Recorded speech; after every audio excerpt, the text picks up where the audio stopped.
Chapter 447, Mad, Guy, Lord, Jin. 4. Quaduk. I gripped the remaining Padao. Having used up 19 Padao to erase the projections of the 7 esteemed ones of an era, I now only have 3 left. Since Jang X Padao specializes in destruction itself, it seemed there was nothing better for sweeping away the esteemed ones in large numbers. Quang.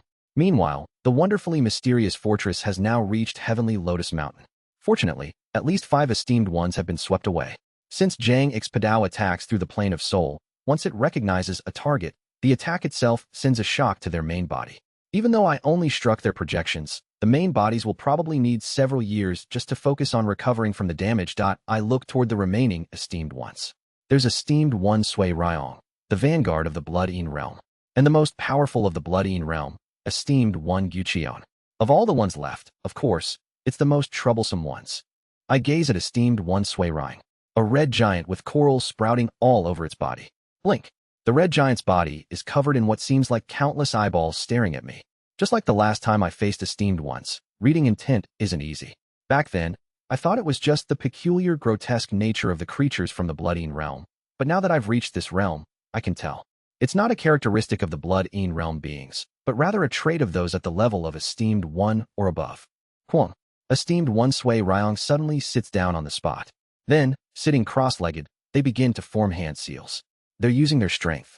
To prepare for the Blood Ean realm's invasion, the Bright Cold realm has documented all the appearances, names, and abilities of the Blood Ean realm's esteemed ones. This is because, unlike the other middle realms whose esteemed ones all went to the Lightning Sacred Sea, only the Blood Ean realm retains its esteemed ones.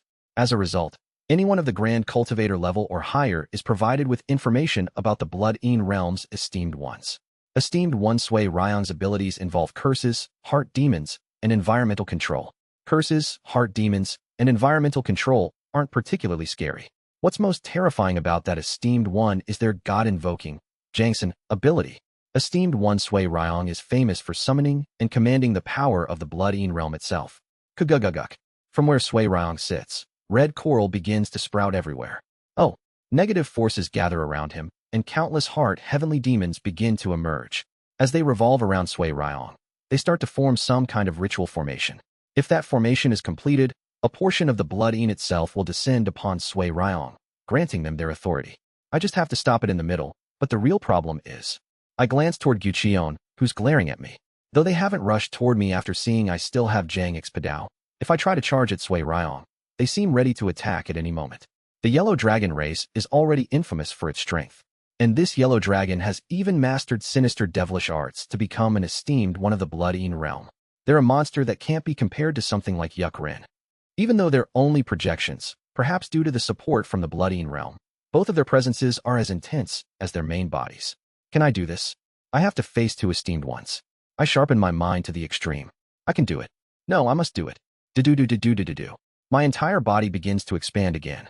I become a giant of starlight with 21 heads. Yeon and Sui Ryong, even as they watch this, don't seem overly wary. Their attention is still focused on Jang X Padao. Do they still not consider me worth paying attention to? I'll make you pay attention. Wriggle, squirm, wriggle. Quah. Eyes begin to sprout all over my body. Just like esteemed one Sui Ryong, who is covered in coral and eyes, flags and eyes begin to sprout from my own body. The eyes bulge, nervously watching me, while the flags emit continuous screams of agony. The extinguishing realm demonic curse banner sprouts from my entire body, spreading a vicious aura around me. Kia, Kaya, Wawa. As horrifying ghostly wails erupt, half of the heavenly demons that have sprung up around esteemed one Sui Ryong seem to flee from my presence. The other half seem like they want to escape as well, but appear to be bound to Sui Ryong through some kind of sorcery, unable to flee. Sensing the aura of my curses and pain, the gazes of Sui Ryong and Yeon change. Although I can't read their intent, I can sense their emotions from their eyes. Shock. They're only shocked, huh? I'll turn that into tension. I draw out the power of my immortal beast True Blood. Chi. The mist of the canvas of myriad forms and connections billows faintly around me.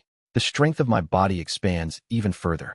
Now that I've exhausted most of Jang X Padaos, it's time to face these 2 esteemed ones purely with what I've accumulated. I will face them with everything I've accumulated through the vast cold heavenly circle, the Earth axis, and understanding before breakthrough. I draw forth nether perception, earth perception, star vein eye, and the heaven, earth, and heart vision of the three planes into my vision. Though I cannot unleash the three great ultimates due to a lack of harmony in my cultivation, the puppet circuit covers my entire body. It is no longer the circuit of General CO. Now, the circuit of General CO from the 4-axis stage is insufficient to amplify my strength. The circuit engraved in me is the one I've been digging up for a long time from her. Since I've analyzed her, while fighting, modifying my entire body like her, in an instant is no issue. As heaven, earth, heart, and puppet wraps around me, an overwhelming force begins to explode from within my body. Only now do I see wariness flash in the eyes of Yeon and Sui Ryan. I draw out the colorless glass swords. Each one is an out-of-standard Dharma treasure of the 4-axis stage. TSTSTSTSTSTSTTT. 3,000 colorless glass swords begin to combine. 3,000 become 300. The out-of-standard Dharma treasures condense into peak 4-axis Dharma treasures. 300 become 30. The peak 4-axis Dharma treasures become true, refining void Dharma treasures at the integration level. 30 become 3. The integration level Dharma treasures merge into Dharma treasures at the grand perfection integration level. The three completely fuse into one. The grand perfection integration level Dharma treasures evolve into something beyond the integration stage. Thus, the all-heaven sword is completed. Wing. I grip the colorless glass sword as my 42 eyes gleam with light. I've rarely relied on Dharma treasures up until now. Up until this point, the colorless glass sword was honestly just tempered glass through Danfire. So rather than drawing on the power of the colorless glass sword, I always used it to enhance my formless sword or all-heaven sword in battle, which actually diminished my concentration. But now, things are different. Flash. The colorless glass sword, blossoming into the form of all heavens, begins to shine brightly. It feels as though I can sense the breath of her from the 10th cycle. The colorless glass sword has 3 forms. The first form, color, gives the sword the ability to change its energy. The second form, natural, enables the sword's energy to link with mine. And the final form, all heavens, allows the sword to convert my emotions directly into power. The all heavens form of the colorless glass sword becomes enveloped by the all heavens sword. The colorless glass sword, now a refining void Dharma treasure and completely fused with my heart essence, overlaps with the all heavens sword. Do. So is this, the colorless glass sword? After countless years, I finally feel the full power of the colorless glass sword in my hands. For the first time since acquiring it, I draw out 100% of the all heavens sword's power, smiling. It feels as though I'm holding a star in my hand. The sword pressure flowing from my blade does not fall short of the overwhelming presence of Sacred Master Beck wounds within Heaven's star. Thank you. To the you of the 10th cycle. The pure white light of the all heavens sword, amplified by the colorless glass sword, shoots from my right hand, forming a pillar that connects heaven and earth. I can see the wariness growing in the eyes of Yeon and Sui Ryan. But this isn't the end. From within my domain, I pull out another sword. A pure white sword body. A replica of an immortal treasure, made of salt crystal. Reforming calendar. A part of the South Polar Compass which is a clone and imitation of the immortal treasure Young Sung, the Southern Polar Ritual Treasure. This is a tool I've always felt uneasy about, not disappearing even after my return. But this is not the time to feel uneasy or anything else. With the Reforming Calendar sword in my left hand and the All Heavens sword in my right, I assume a dual sword stance, continuously drawing out the potential of both swords. The power erupting from Reforming Calendar is no less than the All Heavens sword. And finally, I see tension filling in the eyes of the two esteemed ones. Our gazes clash. Immediately, I charge toward the two esteemed ones. Quick, activate Yeon's play. Mad Lord and Kim Yeon. Kugagugum. The sky roars. Chwak. Heek ha. Kim Young-hoon, his entire body drenched in cold sweat, swings his sword at something in the air. Thud. But with that, he collapses on the spot.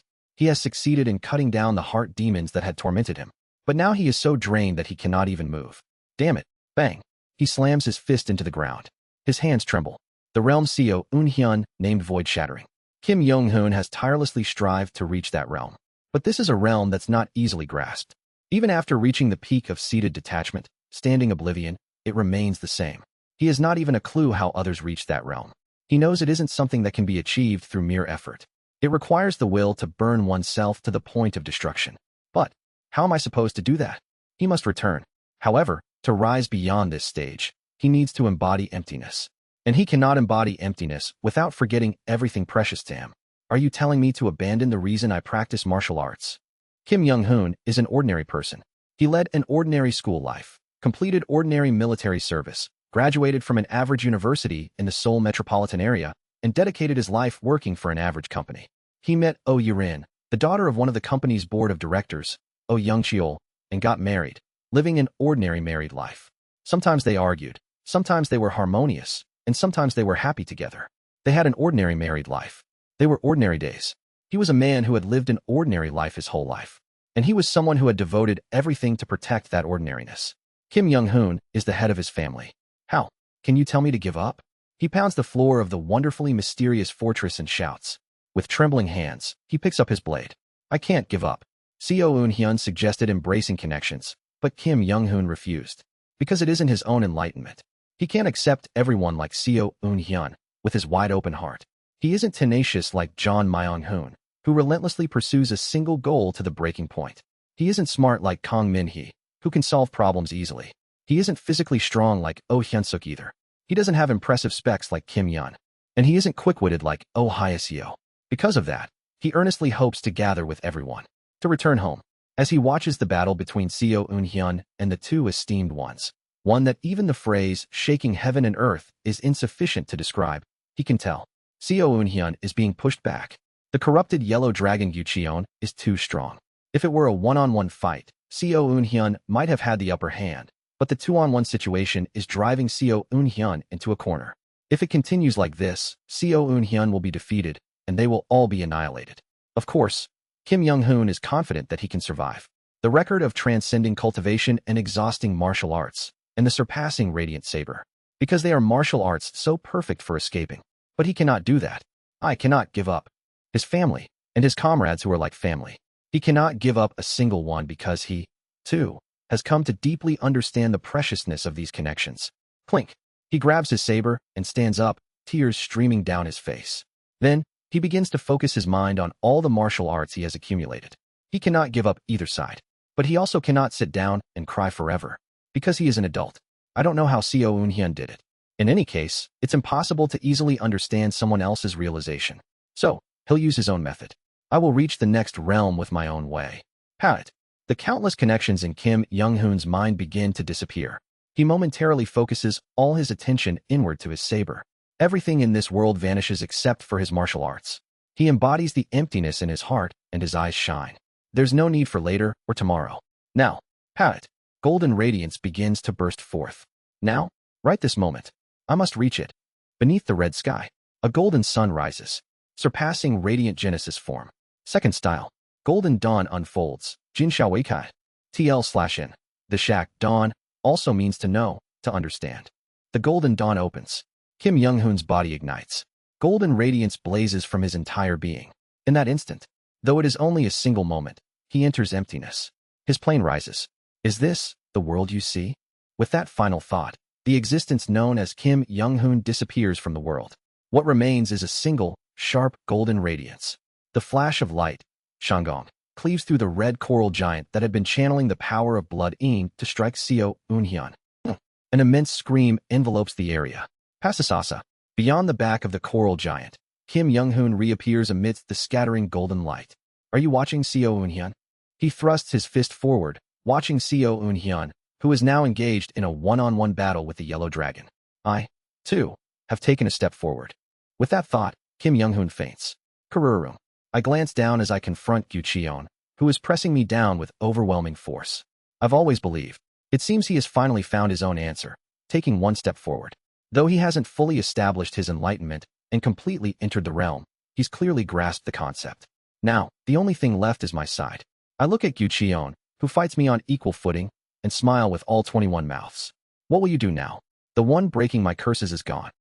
I smirk as I see the fallen esteemed one Sui Ryong, who had been twisting the curses of my extinguishing realm demonic curse banner and moving it elsewhere. Wriggle. The extinguishing realm demonic curse banner embedded all over my body begins to squirm. At the same time, Kaiya, the screaming banners use the opening I made by approaching Yeon to pierce into their inner star. Bulge. Yeon's eyes widen. This will sting a bit. In the next moment, Yeon's eyes roll back. Try to endure it. This is the extinguishing realm demonic curse banner that even tore apart Sacred Master Baekwoon's mind. I madly begin thrusting the banners embedded in my body into Yeon. Blood gushes from Yeon's 7 orifices. But as expected of an esteemed one, Though their body writhes in pain, they do not succumb to suicide or death from the agony. But they cannot move. That alone is enough. I grin, holding Reforming Calendar and All Heaven's sword in my hand. Vanish, Spectre of the Yellow Dragon Race. Severing Mountain Swordsmanship. Ultimate move. Severing Mountain. The 22nd move is unleashed through the two divine swords, severing Yeon's bones and flesh. Though they are merely a projection, it does not matter. I cut through both their soul and flesh through the plane of soul. Once recognized, no matter where their main body is, it will be cut. That is the attack of the Heart Tribe that has reached void shattering. My sword strike travels through the plane of soul, all the way to where Yeon's main body lies. If I can identify the main body, I can cut it no matter what. Shortly after, Yeon's projection is completely torn apart and vanishes. I turn all 21 heads 180 degrees and look back at esteemed One Sui Ryeong, who took a hit from Kim Young-hoon. A long, ill-fated connection. From Su-in and Hong-yun to the many connections formed in the true devil realm. The countless people who died at the hands of esteemed One Sui Ryeong. It's time to end this. Remembering them, I grip Reforming Calendar and the All Heaven's sword and leap towards the Sui Ryeong. Jong. With my strike, the entire heavenly Lotus Mountain trembles. Esteemed One Sui Ryeong, who had briefly lost consciousness due to Kim Young-hoon's attack, fully loses consciousness under my blow. Or so I thought. I take a step back, trembling at the vicious sense of intimidation emanating from esteemed One Sui Ryeong's projection. Do not interfere. Easy. My mind goes blank. In the next moment, I feel a sudden dizziness from Blood Yin's authority that esteemed One Sui Ryeong invoked at the last moment. Karuru. Red lightning crashes from the sky. It's not John Myung-hoon's lightning.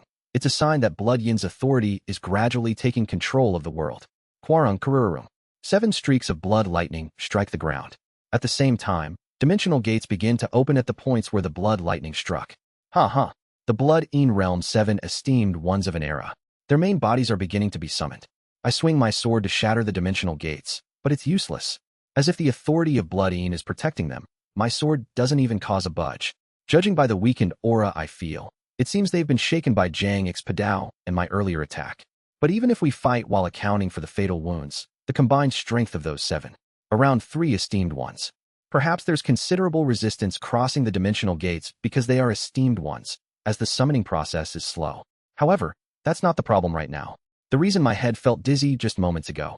Blood Yin's split soul launched a mental attack. I quickly returned to the wonderfully mysterious fortress to check on the condition of my comrades. All of them are convulsing, and only Kim Yun, Seo Ran, and Hong Fan remain unharmed. The rest are bleeding from their 7 orifices, dying with their brains turned to mush from the mental attack. Even Seo Ran, who appears unharmed, is merely in a peaceful slumber, and Kim Yun is sitting in meditation, still doing something. I connect to Kim Yun through the wonderfully mysterious innate heart cannon and ask, Kim Yun, can you activate Yun's play? Fortunately, a positive response comes from Kim Yun's side, indicating that it seems possible. However, the problem is with the Mad Lord.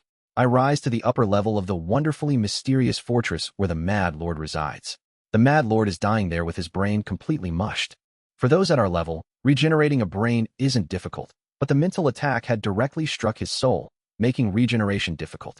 With a stunned expression, I infuse blessings into the Mad Lord's body and shout, damn it, no. Yun's play must be unfolded by 2 puppet masters with powerful consciousnesses, one from outside and one from inside.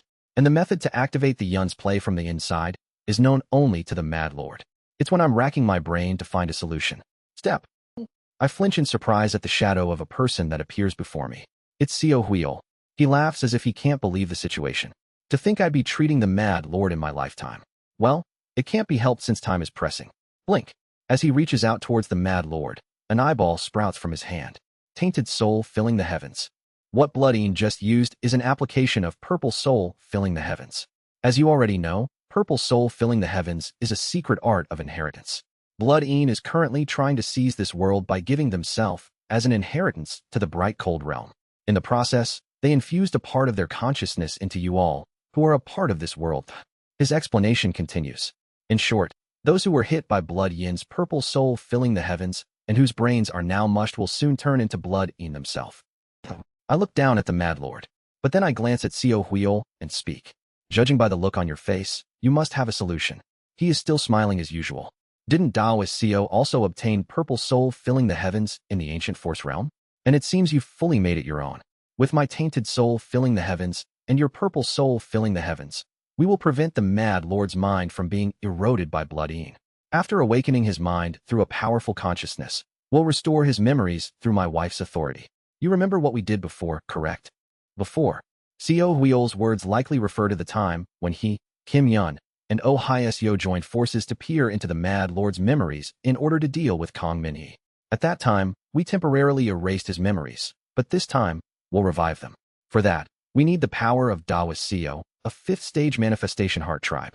My wife's authority will comb through the Mad Lord's history, and then the Mad Lord's disciple will stimulate his consciousness through the wonderfully mysterious innate heart canon to bring his memories back to life. I will block blood Yin's erosion with tainted soul filling the heavens, so Taoist should use your subheart sword to engrave the Mad Lord's memories back into his soul. Good. I'll cooperate. Straightforward, I like it. Then, snap. Co Hweol snaps his fingers, and a ritual formation drawn in blood appears around the Mad Lord. Co Hweol and I stand, facing each other. We each use our tainted soul filling the heavens and flower soul filling the heavens to block the power of blood Yeon that is eroding the Mad Lord's mind. At the same time, I send the power of flower soul filling the heavens to my comrades, temporarily blocking blood Yin's purple soul filling the heavens. Snap. Co Hweol snaps his fingers again, and from his shadow, a projection of Oh Hyeseo emerges. She steps between Co Hweol and me with a gloomy gaze. I glance at Oh Hyeseo briefly, then signal to Kim Yeon. TSTSTSTSTSTSTSTT. Kim Yeon's consciousness clone appears opposite of Oh Hyeseo. The four of us stand in the four directions surrounding the Mad Lord, each forming hand seals. Well then, let's begin. I take out the subheart sword. Kim Yeon brings forth the wonderfully mysterious innate heart canon, and Oh Hyeseo draws on her authority. Thus, we connect with the Mad Lord's soul once again. A taiji emerges between Oh Hyeseo's hands and begins to reverse its rotation. Flap, flap, flap, flap. The sound of turning pages echoes, and a bright white light fills my vision. As Kim Yeon's wonderfully mysterious innate heart canon stimulates the Mad Lord's consciousness, his first memory appears before me and Kim Yeon. His first memory. It's the memory of his birth. The past of Mad Lord, Gaijin, Jo Yeon, Zan, unfolds before Kim Yeon and I. Chapter 448, Yeon's Heart, 1. Jo Yeon's life began in one of the territories of the Jo clan, situated between Byokra and the northern Great Grasslands. He was not born into the main family, but rather a branch of the Jo clan. His father, who hadn't even reached the Chi gathering stage, had spent a night with a slave woman captured from the east, and Jo Yeon was the result of that union. However, something had gone wrong with the bloodline from one side or the other. Jo Yeon was born with a hunched back. Jo Yeon's father disliked him. It seemed that he couldn't accept that such a deformed child was his own. Before Jo Yeon had even been weaned, his father sold off his mother. Afterward, his father intended to abandon Jo Yeon at some common mortal household. But as Jo Yeon was discovered to possess a spiritual root, his father had no choice but to raise him. Jo Yeon grew up under his father's abuse. Although Jo Yeon was born with a three-elements spiritual root, which technically placed him in the true spiritual root category, the Jo clan's prestige was at its peak at that time, and the number of true spiritual root holders in the clan was so abundant that they were overflowing. Thus, Jo Yeon received no special treatment, and it was a miracle he survived the abuse and continued to grow. However, when Jo Yeon turned 10 years old, things changed. He escaped from his father's grasp. One day, he dreamed of a giant bird trampling him, and on that very day, he awakened his extraordinary pattern law talent. Anyone who awakened an extraordinary pattern law talent, regardless of the spiritual root they possessed, had to be sent to the main family to be supervised. Thanks to this, Jo Yeon was taken away from his abusive father and sent to the main house. Jo Yeon had a thought that his life would get at least a bit better, but he was mistaken. His life only became more miserable. A 7-colored extraordinary pattern law talent. The worst among all those who awakened the so-called extraordinary pattern law talent. Those who had not even a speck of talent, but had hideous patterns appear on their faces when becoming excited, making them look grotesque. These individuals were nothing more than trash, unable to do anything other than serve as breeding stock for the Jo clan. That is what the 7 pattern law talent holders were. On top of that, Jo Yeon was born with a hunched back. Naturally, he became a target for bullying by his peers. Getting beaten up in some corner of the Jo clan was the norm, and there was even a time when he was stripped naked and buried with only his face sticking out of the ground. Whenever there was something delicious, it was either taken from him or he was forced to offer it up, and even the elders of the clan would frown in displeasure whenever they saw Jo Yeon. Some of the more violent members of the clan would frequently kick him just because they were in a bad mood. Yeon spent half his childhood living as the Zhou clan's training dummy. Getting beaten and ridiculed was part of his daily life. Even so, Yeon endured it. After all, the Zhou clan was his family. He held on to a simple dream of one day becoming an adult and finding his mother, who had been sold off, and living together with her. Holding on to this simple dream, Yeon endured. And when Yeon finally became an adult, he heard shocking news. What? They said your father died, so go handle the funeral. Do you understand? At the sudden news of his father's death, Yeon hastily returned to his hometown. There, he was able to confirm with his own eyes that his father had indeed passed. His father had reportedly died of mercury poisoning. Apparently, during the refining of a magic artifact by a direct descendant of the Zhou clan in one of the territories, mercury was used in the refining process, and Yeon's father was assigned to handle it. This was because his father was the lowest ranked in cultivation. As Yeon conducted the funeral of his father who died of mercury poisoning, his heart became hollow. My family. Though his father gave him nothing but bad memories, he had still been the only connection Yeon had to the Zhou clan. Feeling an inexplicable void, Yeon attempted to organize his father's belongings. But an absurd situation arose. Your father's belongings? We burned them. Starting at the direct descendant who had caused his father's death, Yeon could only stare with his mouth open, unsure of what to say. Sorry. I was testing a newly crafted magic artifact, you see. It was really a mistake. Sorry. Don't feel too bad. It really wasn't my intention. Instead, here, 10 building emptiness pills. Even excluding drug resistance, this can extend your lifespan by about 30 years, so this should be a fair compensation. TL/N. This was translated as blessing pills before. Thank you. Yeon didn't care much for his father's belongings. However, his father's ledger contained information on where he had sold Yeon's mother, the only clue he had to find her. Yeon had no choice but to hire some mortals to search for his mother, but they failed to find her. With no other options, he focused solely on his cultivation. Though the worst among the extraordinary patent law talent, as a cultivator, he wasn't entirely bad. Yeon swiftly reached great completion in the Qi refining stage and rose to the Qi building stage within 20 years. Of course, reaching the Qi building stage didn't mean much. In smaller clans, reaching the Qi building stage would warrant a position as an elder, but his clan was the Zhou clan. As the continent's #1 clan, the Zhou clan had so many cultivators at the Qi building stage that one could trip over them on the ground. Yeon had to be content with the slight elevation in status within the clan. After reaching the Qi building stage, Yeon temporarily left the clan. He claimed to wander the martial world to solidify his cultivation, but in truth, it was to properly search for his mother. And after about 5 years of wandering, Yeon finally succeeded in finding traces of his mother. It was said that his mother had been sold off in a dispute involving a mortal martial clan, where she lived out the rest of her days. Yeon secretly entered the servants' graveyard of the martial clan and offered wine and a bow. Where should I go now? For no reason, Yeon felt himself becoming empty. Of course, he would eventually have to return to the Zhou clan. The Zhou clan allowed those with the extraordinary pattern law talent a period of 49 years to wander. If they didn't return within that time, the clan soul-chasing squad would come after them to capture and bring them back. However, Yeon felt as if his sense of belonging had disappeared. He felt that no matter where he went, he wouldn't feel a sense of attachment. It was as if he became a piece of duckweed, floating about on the vast ocean called the world. It was when he was staring emptily at the sky. Who are you? I've never seen you before. For what reason did you enter the burial grounds of our Kangju clan? A mortal scolded Yeon. Yeon looked at him, chuckled, and said, There's nothing to know. Get lost, mortal. I'm not in a good mood right now. You? How dare you enter the grounds of the main house and speak such insolence? It seems you are a family member of one of the servants here, but even family members need to inform the steward before entering this place. I've heard nothing from the steward, so how dare you disregard protocol and barge in here? Pibyong. Yeon, irritated by the man's noisy chatter, casted a basic spell toward the man's head to threaten him. Shut up. I told you I'm not in a good mood, you mortal. A small family like this, which doesn't even know of the existence of cultivators, can be destroyed right now without a second thought. This is your last warning. Get lost. Yeon didn't want to create unnecessary conflict, so he merely threatened the man. But that was the problem. Clink.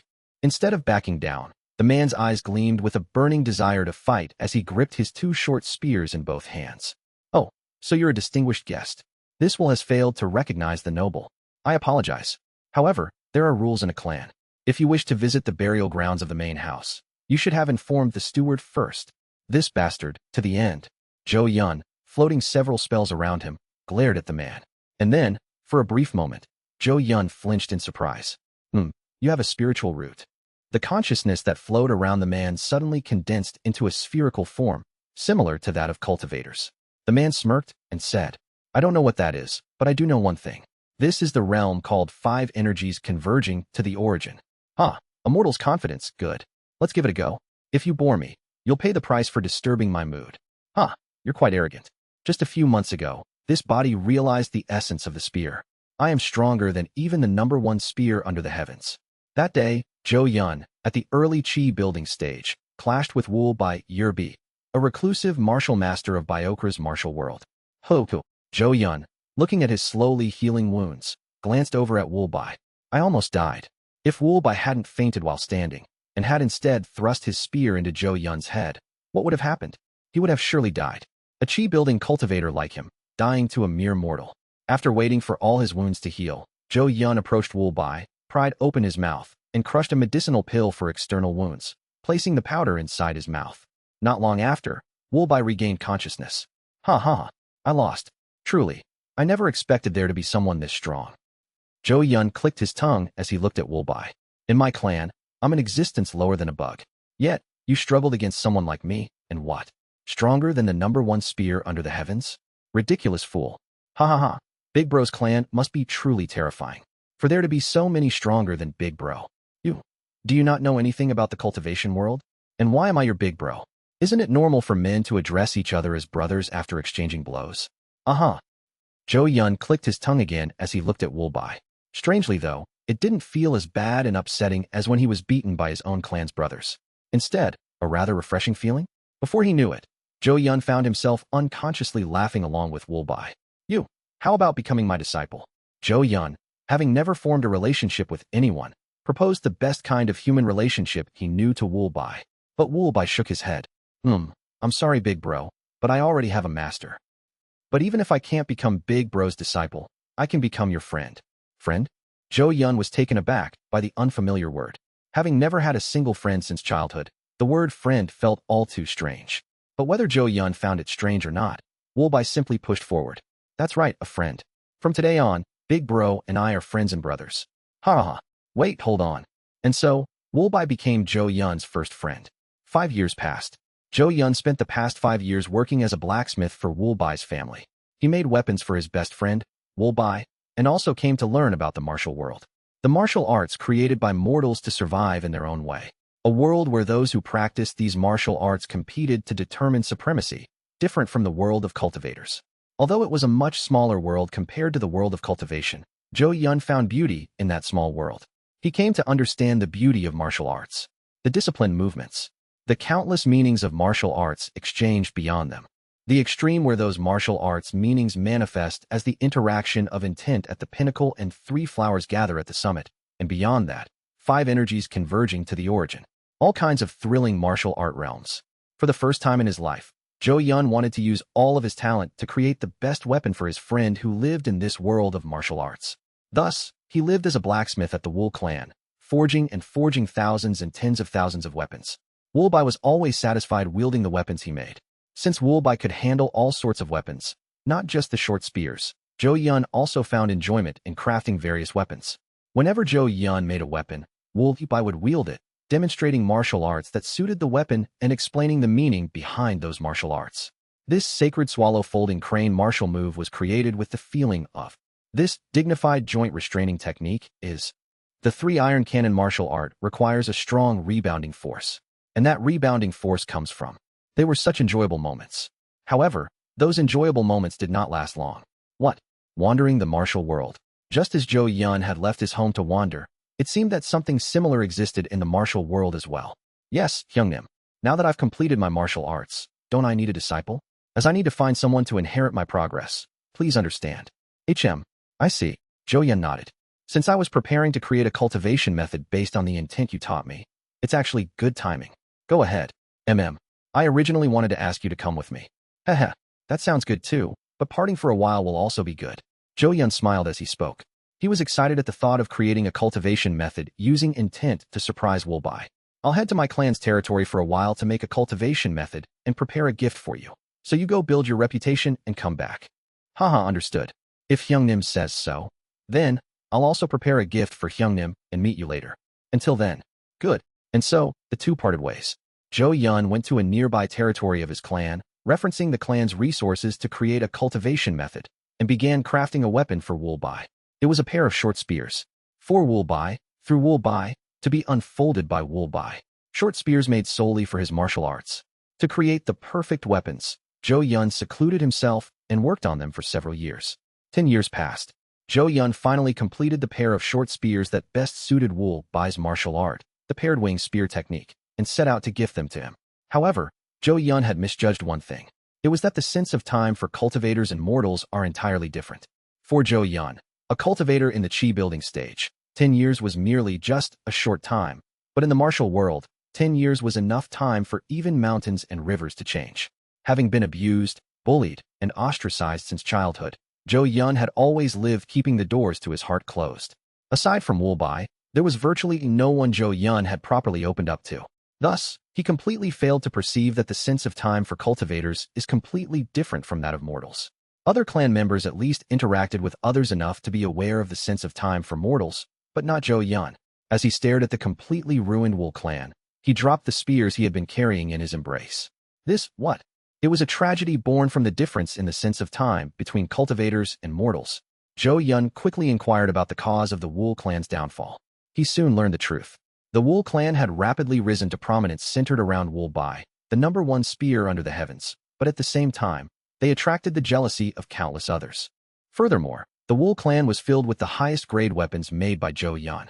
Coveting those weapons, the larger martial factions banded together and sought help from the cultivator clans. It was the Zhou clan that had directly intervened, executing Wulbai, and the Wul clan was destroyed by the large martial sects. Yeon clutched his chest and wept bitterly. Why? Why? Why? Even though you've never given me anything, why did you take my friend away from me? Why? He wailed, looking at the heavens. At the same time, these words were directed at the Zhou clan. For several months, Yeon lived like a recluse. Then, after several more months, he regained his composure. I must take revenge. He couldn't take revenge on the Zhou clan. Having 5 heavenly being, 29 nascent soul, and 160 core formation cultivators under its banner was the great faction known as the Zhou clan. On top of that, even though he felt no affection for it, the Zhou clan was still his own. Thus, Yeon decided to target the martial sects that had requested the Zhou clan to annihilate the Wul clan. It might be difficult if they had someone at 5 energies converging to the origin, but since the martial sects only had 1 or 2 peak masters at 3 flowers gather at the summit, he was not scared at all. Revenge was swiftly executed. Yeon petitioned the Zhou clan for the sect annihilation, minimum, of 3 large sects. The reason he gave was that they had insulted him, and the Zhou family granted Yeon, a chi building stage cultivator, permission for the sect annihilation of the 3 large martial sects. To them, martial sects were nothing more than livestock. Even though Yeon was considered useless within the Zhou clan, he was still a human in their eyes. For livestock to insult a human, regardless of their size or scale, annihilation was the only proper response. Yeon destroyed 2 of the sects, leaving a 10-day gap between each, and 10 days later, he went to the last sect. Horururu, the signboard of the large martial sect, Chi Spear Pavilion, was engulfed in flames. The entire pavilion was ablaze. All the servants had fled, but those who practiced martial arts, especially those who wielded the weapons stolen from the Wul clan, none of them escaped alive. Standing at the topmost floor of the Chi Spear Pavilion, he faced the pavilion master who stayed behind to wait for him. The pavilion master looked at Yeon with empty eyes and spoke. What wrong did our Chi Spear Pavilion commit, Elder Cultivator? We offered our tributes on time. So why? Why are you exterminating us? Yeon did not respond. Because this was simply an act of violence. A senseless act of violence, where the stronger oppressed the weaker for no reason. It was nothing more than violence to repay old grievances, a meaningless act. Thus, Yeon remained silent and prepared his spell. The pavilion master raised his spear, ready to confront Yeon. Yeon's spell flew toward him, and it was at that moment. Quagwagwang. Someone appeared between the two of them. Someone severed Yeon's spell and, as if dancing, took a stance. The moment Yeon saw the someone's movements, he had no choice but to freeze. A woman, masked, wielding 2 short spears. Her stance was shockingly similar to his friend Wulbai's. After glancing between Yeon and the pavilion master, she asked, "Who was the pavilion master?" The pavilion master, his face lighting up with hope, shouted, Reinforcements. It's me. I am the master of Chi Spear Pavi. Puckwhack. Before he could even finish, the pavilion master's heart was pierced by her spear gang and died. She spat out her words as if chewing on them. This is Master's revenge. You're Wulbai's disciple. The pavilion master couldn't even finish his sentence before dying. It was a futile death. She laughed lightly, as if relieved, on the top floor of the burning pavilion. Revenge is completed, master. Then, Yeon spoke as he looked at her. You're Wulbai's disciple? Yeon's hand trembled. His friend who had died such an absurd death. His trace now stood before him. He, at that instant, on that day, recalled the moment he first met Wulbai and prepared his spell. Yeon's eyes reddened. Fight me. Who are you? And why should I? If you win. Dozens of spells floated around Yeon. Yeon retrieved 2 short spears from his storage artifact and showed them to her. I will give you your master's spears. She quietly listened to Yeon's words before silently assuming a stance. Even through her mask, Yeon could feel her fighting will. The fighting will to claim her master's belongings, no matter what. The next moment, the two of them collided on the top floor of the burning pavilion. That was the first meeting of Yeon's and her. Chapter 449, Yeon's Heart, 2. Yeon opened his eyes wide. Kwang. In an instant, her spear thrust shattered his defensive spell. Impressive. With a wide grin, he confronted her. Both wielded spherical consciousness domains, but their methods of usage were completely different. She used her consciousness domain to read the flow of air, spiritual energy, and the flow of spells to destroy the spells. With graceful movements, launched an attack toward Yeon. Though Yeon casted countless spells, few managed to reach her. She's reading me. He could feel it. She was reading the hues of his intent and evading all of his attacks. Should I try using that cultivation method I've been developing? Yeon pondered for a moment. But soon, he gave up. It's an incomplete method. It's still far from being finished. I can't use something so crude yet. Instead, he chose a more straightforward approach, the kind that cultivators use to defeat martial artists. Overwhelming strength. Crushing her techniques with sheer, overwhelming power. Kwang. One side of the pavilion wall exploded. At the same time, Yeon's spell directly struck her body, and she was flung far into the distance. I got a bit too excited. I should save her. If she falls from that height. But Yeon's eyes widened. Pong. She stepped onto the air and flew upward. What? Not even his friend, Wulbai, could do such a thing. Well, to be precise, he had heard that it was something Wulbai could do with enough time. But Wulbai had simply said that he didn't want to waste time learning trivial tricks like stepping on the air. However, just by looking, it was clear that she was younger than Wulbai. Vitality that looked like she just entered her 20s. Putting aside the fact that she had already reached the same realm as Wulbai at such a young age, she had even mastered stepping on the air that even Wulbai needed time to learn. As Yeon realized her talent was beyond imagination, he let out a bright laugh. Ha ha ha. This is great, Wulbai. Tot. He kicked off the pavilion and jumped onto his flying artifact, launching more spells toward her. With 2 short spears enveloped in spear gang, she deflected and diverted his spells as she gradually closed the distance between them. You've got yourself a fine disciple. Is this all you've got? Kwang. Yeon roared as he unleashed a spell of flame dragons toward her. Wulbai wasn't done with just this. That guy coated the air with gang chi and sent it flying. Are you telling me that his disciple only learned trivial tricks like stepping on the air?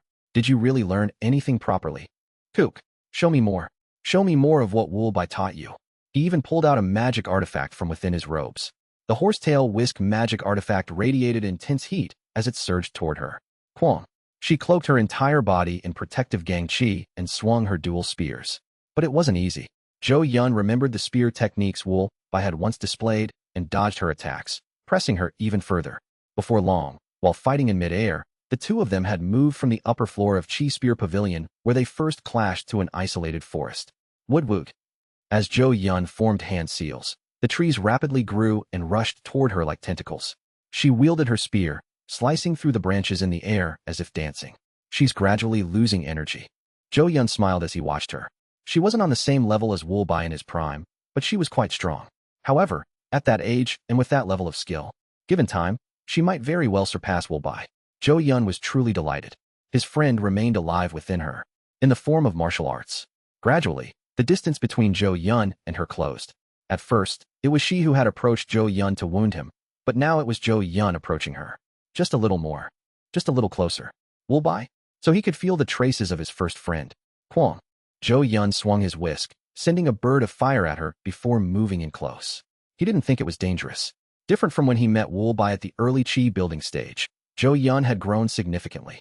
He had now reached full completion of the early chi building stage, forming all 7 stars of horn, neck, root, room, heart, tail, and winnowing basket. With his body completely covered in pure spiritual force, he had no fear of being injured by something like gang chi. He stepped into the range of her spear to feel Wu Bai's spear technique more deeply. Just as Yeon entered her proximity, chills.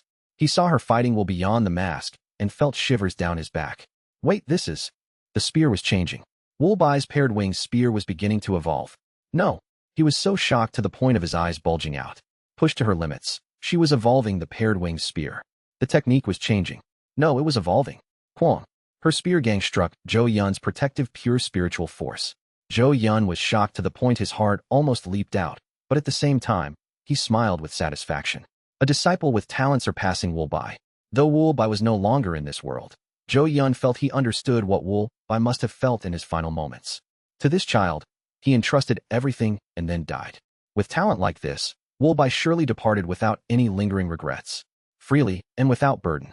Because this disciple clearly had the skills to repay all of his debts. Magnificent! Yeon shouted.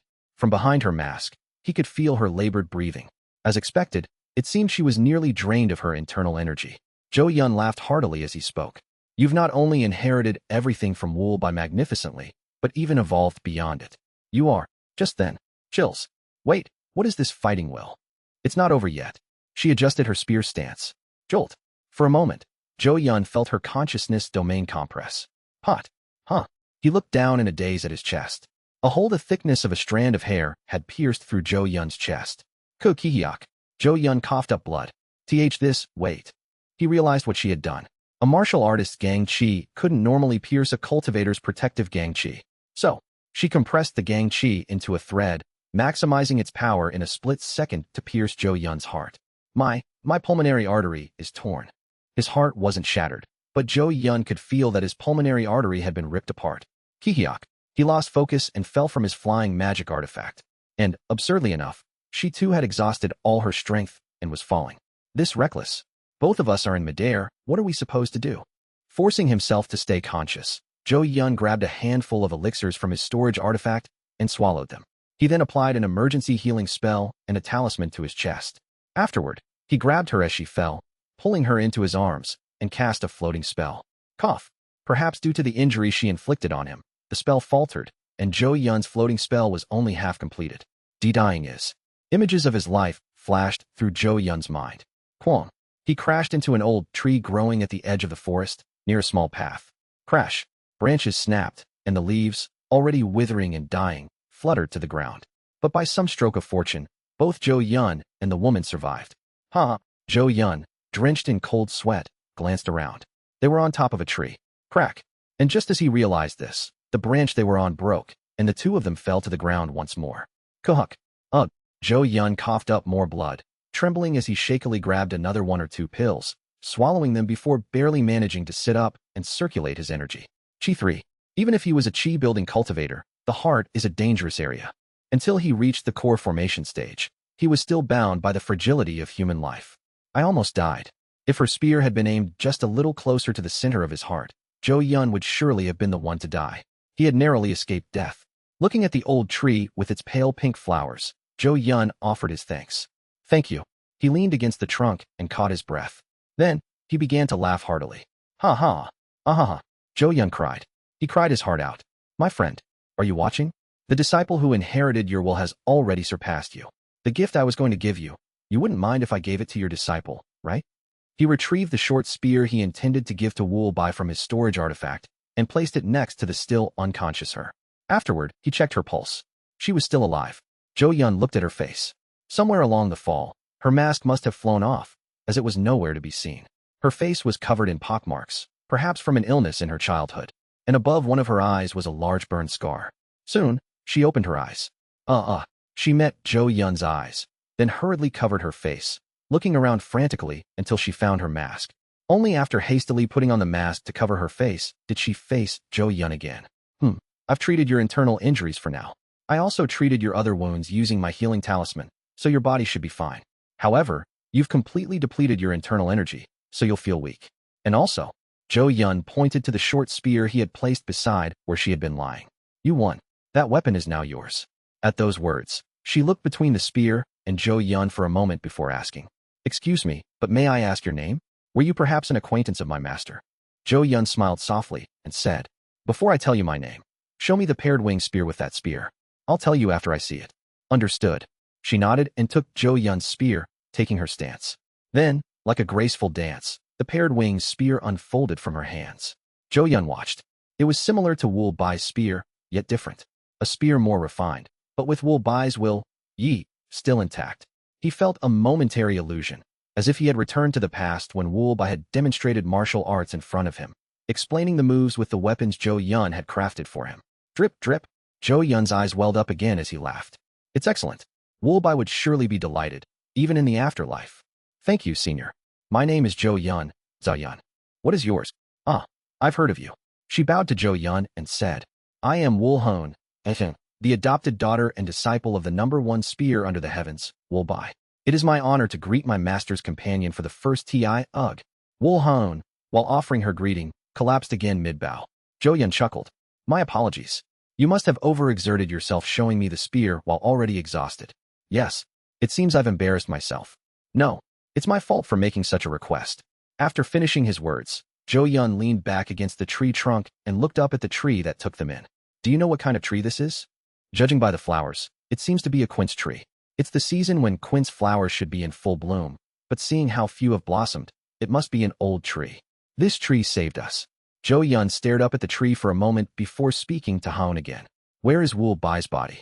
Master asked to be cremated and for his ashes to be scattered where his vengeance is completed. She took out a small wooden box from her chest. Yeon gestured toward the quince tree. Then let's scatter them here. Even if we scatter them where Chi Spear Pavilion stood, it will just be trampled on again by the martial sects that come later. Instead, wouldn't it be better to scatter them at the tree that saved our lives after we avenged him? If it's my request, that friend would surely agree. That sounds good. Hon brought the box of ashes, and together, she and Yeon scattered them beneath the quince tree. On a day in that spring, Wu Hon and Yeon exchanged their names for the first time beneath the quince tree. Chapter 450, Yeon's Heart, 3. What will you do now? Night had fallen. Yeon lit a fire in the cave and asked her. In response to Yeon's question, Hon seemed to ponder for a moment before replying. My goal was to avenge my master. My master told me to do whatever I wanted once my revenge was over, but my heart feels complicated. What's there to feel complicated about? Just do what you want. I want to follow my master's path, but at the same time, I don't want to follow it. What do you mean by that? At Yeon's question, Wu Hon touched her mask. I was born with a disability. Though now, after undergoing a complete transformation, I've separated my fingers. I was born with my ring and pinky fingers on my right hand fused together. On top of that, after suffering from a plague, I lost my parents and was left scarred with pockmarks all over my face. Since I was young, everyone called me a beggar woman and spat on me, keeping their distance. Twitch. Yeon unintentionally flinched at her story. Because of my ugly appearance, everyone despised me, and just looking at someone would make them claim I'd pass on curses and plagues, so they wouldn't even let me look at them properly. I was even threatened that they'd sew my eyes shut. But when I was 12, my master came to our village, and he cleared out the heretical sects that were extorting the villagers and trafficking drugs. Crackle. Yeon listened quietly as she spoke. Everyone would scream in disgust and yell if they met my gaze. But my master, instead, took me as a disciple simply because I kept staring at the tip of his spear. He didn't discriminate against me for my appearance or my disability and treated me the same as the other disciples he met during his heroic deeds. Hon continued to fiddle with her mask. He was a righteous man, but that righteousness made him the target of jealousy from other sects. Eventually, those who called themselves cultivators, accepting bribes from the sects, began to burn my master's clan to the ground. Shudder. Her fingertips trembled. The clan was set on fire, and my master, after being ambushed by the cultivators, had his dantian destroyed, becoming a cripple. The cultivators mocked him and threw master's crippled body into the midst of the very people who envied him before disappearing. Crunch. Yeon clenched his teeth. As a cultivator himself, he knew all too well which cultivator faction had assaulted Wu clan. The Zhou clan. It was his very own clan that had ruthlessly trampled on his friend's life. I rushed in and swept aside the other martial artists, carrying my master on my back while escaping. It was in that process that I got scars on my face and why I now wear a mask, but I have no regrets. I saved my master. After that, I nursed him as he hovered between life and death, and whenever he regained consciousness, he taught me martial arts. I swore vengeance. I vowed to eliminate every vile target of my revenge with my own hands. Yeon ran his hands over his face. But my master, in his final moments, told me this. I hope that you don't end up like me. That's why I want to do heroic deeds righteously like my master. But at the same time, I don't want to become like him, as I must honor the wish of my master who hoped for me not to up like him. What should I do? First, I must apologize to you. Yeon stood and bowed his head toward Woo-hoon.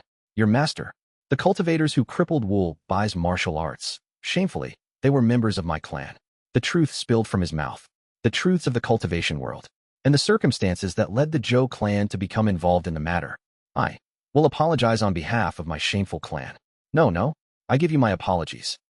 Hoon looked at Yeon with a complex gaze. For a while, silence lingered between the two. Under the dark night sky, inside the cave where the bonfire burned. In that moment, Hoon hit Yeon. At first, she hit him with controlled emotions, but gradually, the blows intensified to the point where Yeon's face began to bleed. After hitting Yeon for some time, Hoon eventually knelt before him, sobbing uncontrollably. Yeon gently embraced her, as if trying to comfort her, and Woo-hoon clung to him tightly and wept aloud. The hunched-back man and the disfigured woman cried by the fire, remembering the martial artist who had connected them, their tears flowing through the night. The next day arrived. I apologize about last night. No, it is I who should apologize for not paying more attention sooner. No, it was my fault for not controlling my emotions. Senior must have been grieving too, yet I couldn't even manage my own feelings. She stopped mid-sentence and looked at Yeon for a moment. What will you do now, Senior? Well, I think I'll continue to roam the martial world. In that case, I will follow Senior. I will stay by your side and protect you. It is also my way of atoning for what happened yesterday. You're going to protect me? Yeon looked at her with amused eyes. Then, suddenly, he playfully asked her a question. In that case, how about this? Why not become my disciple? From what I read in the records, 5 energies converging to the origin can give one the same 5 elements spiritual root as us cultivators. You can train in cultivation methods, and I could teach you. The same question he had once asked Woo-bai. At his words, she hesitated for a moment. Yeon thought to himself, how would she respond? After some contemplation, Hoon shook her head. I appreciate the offer, but I decline.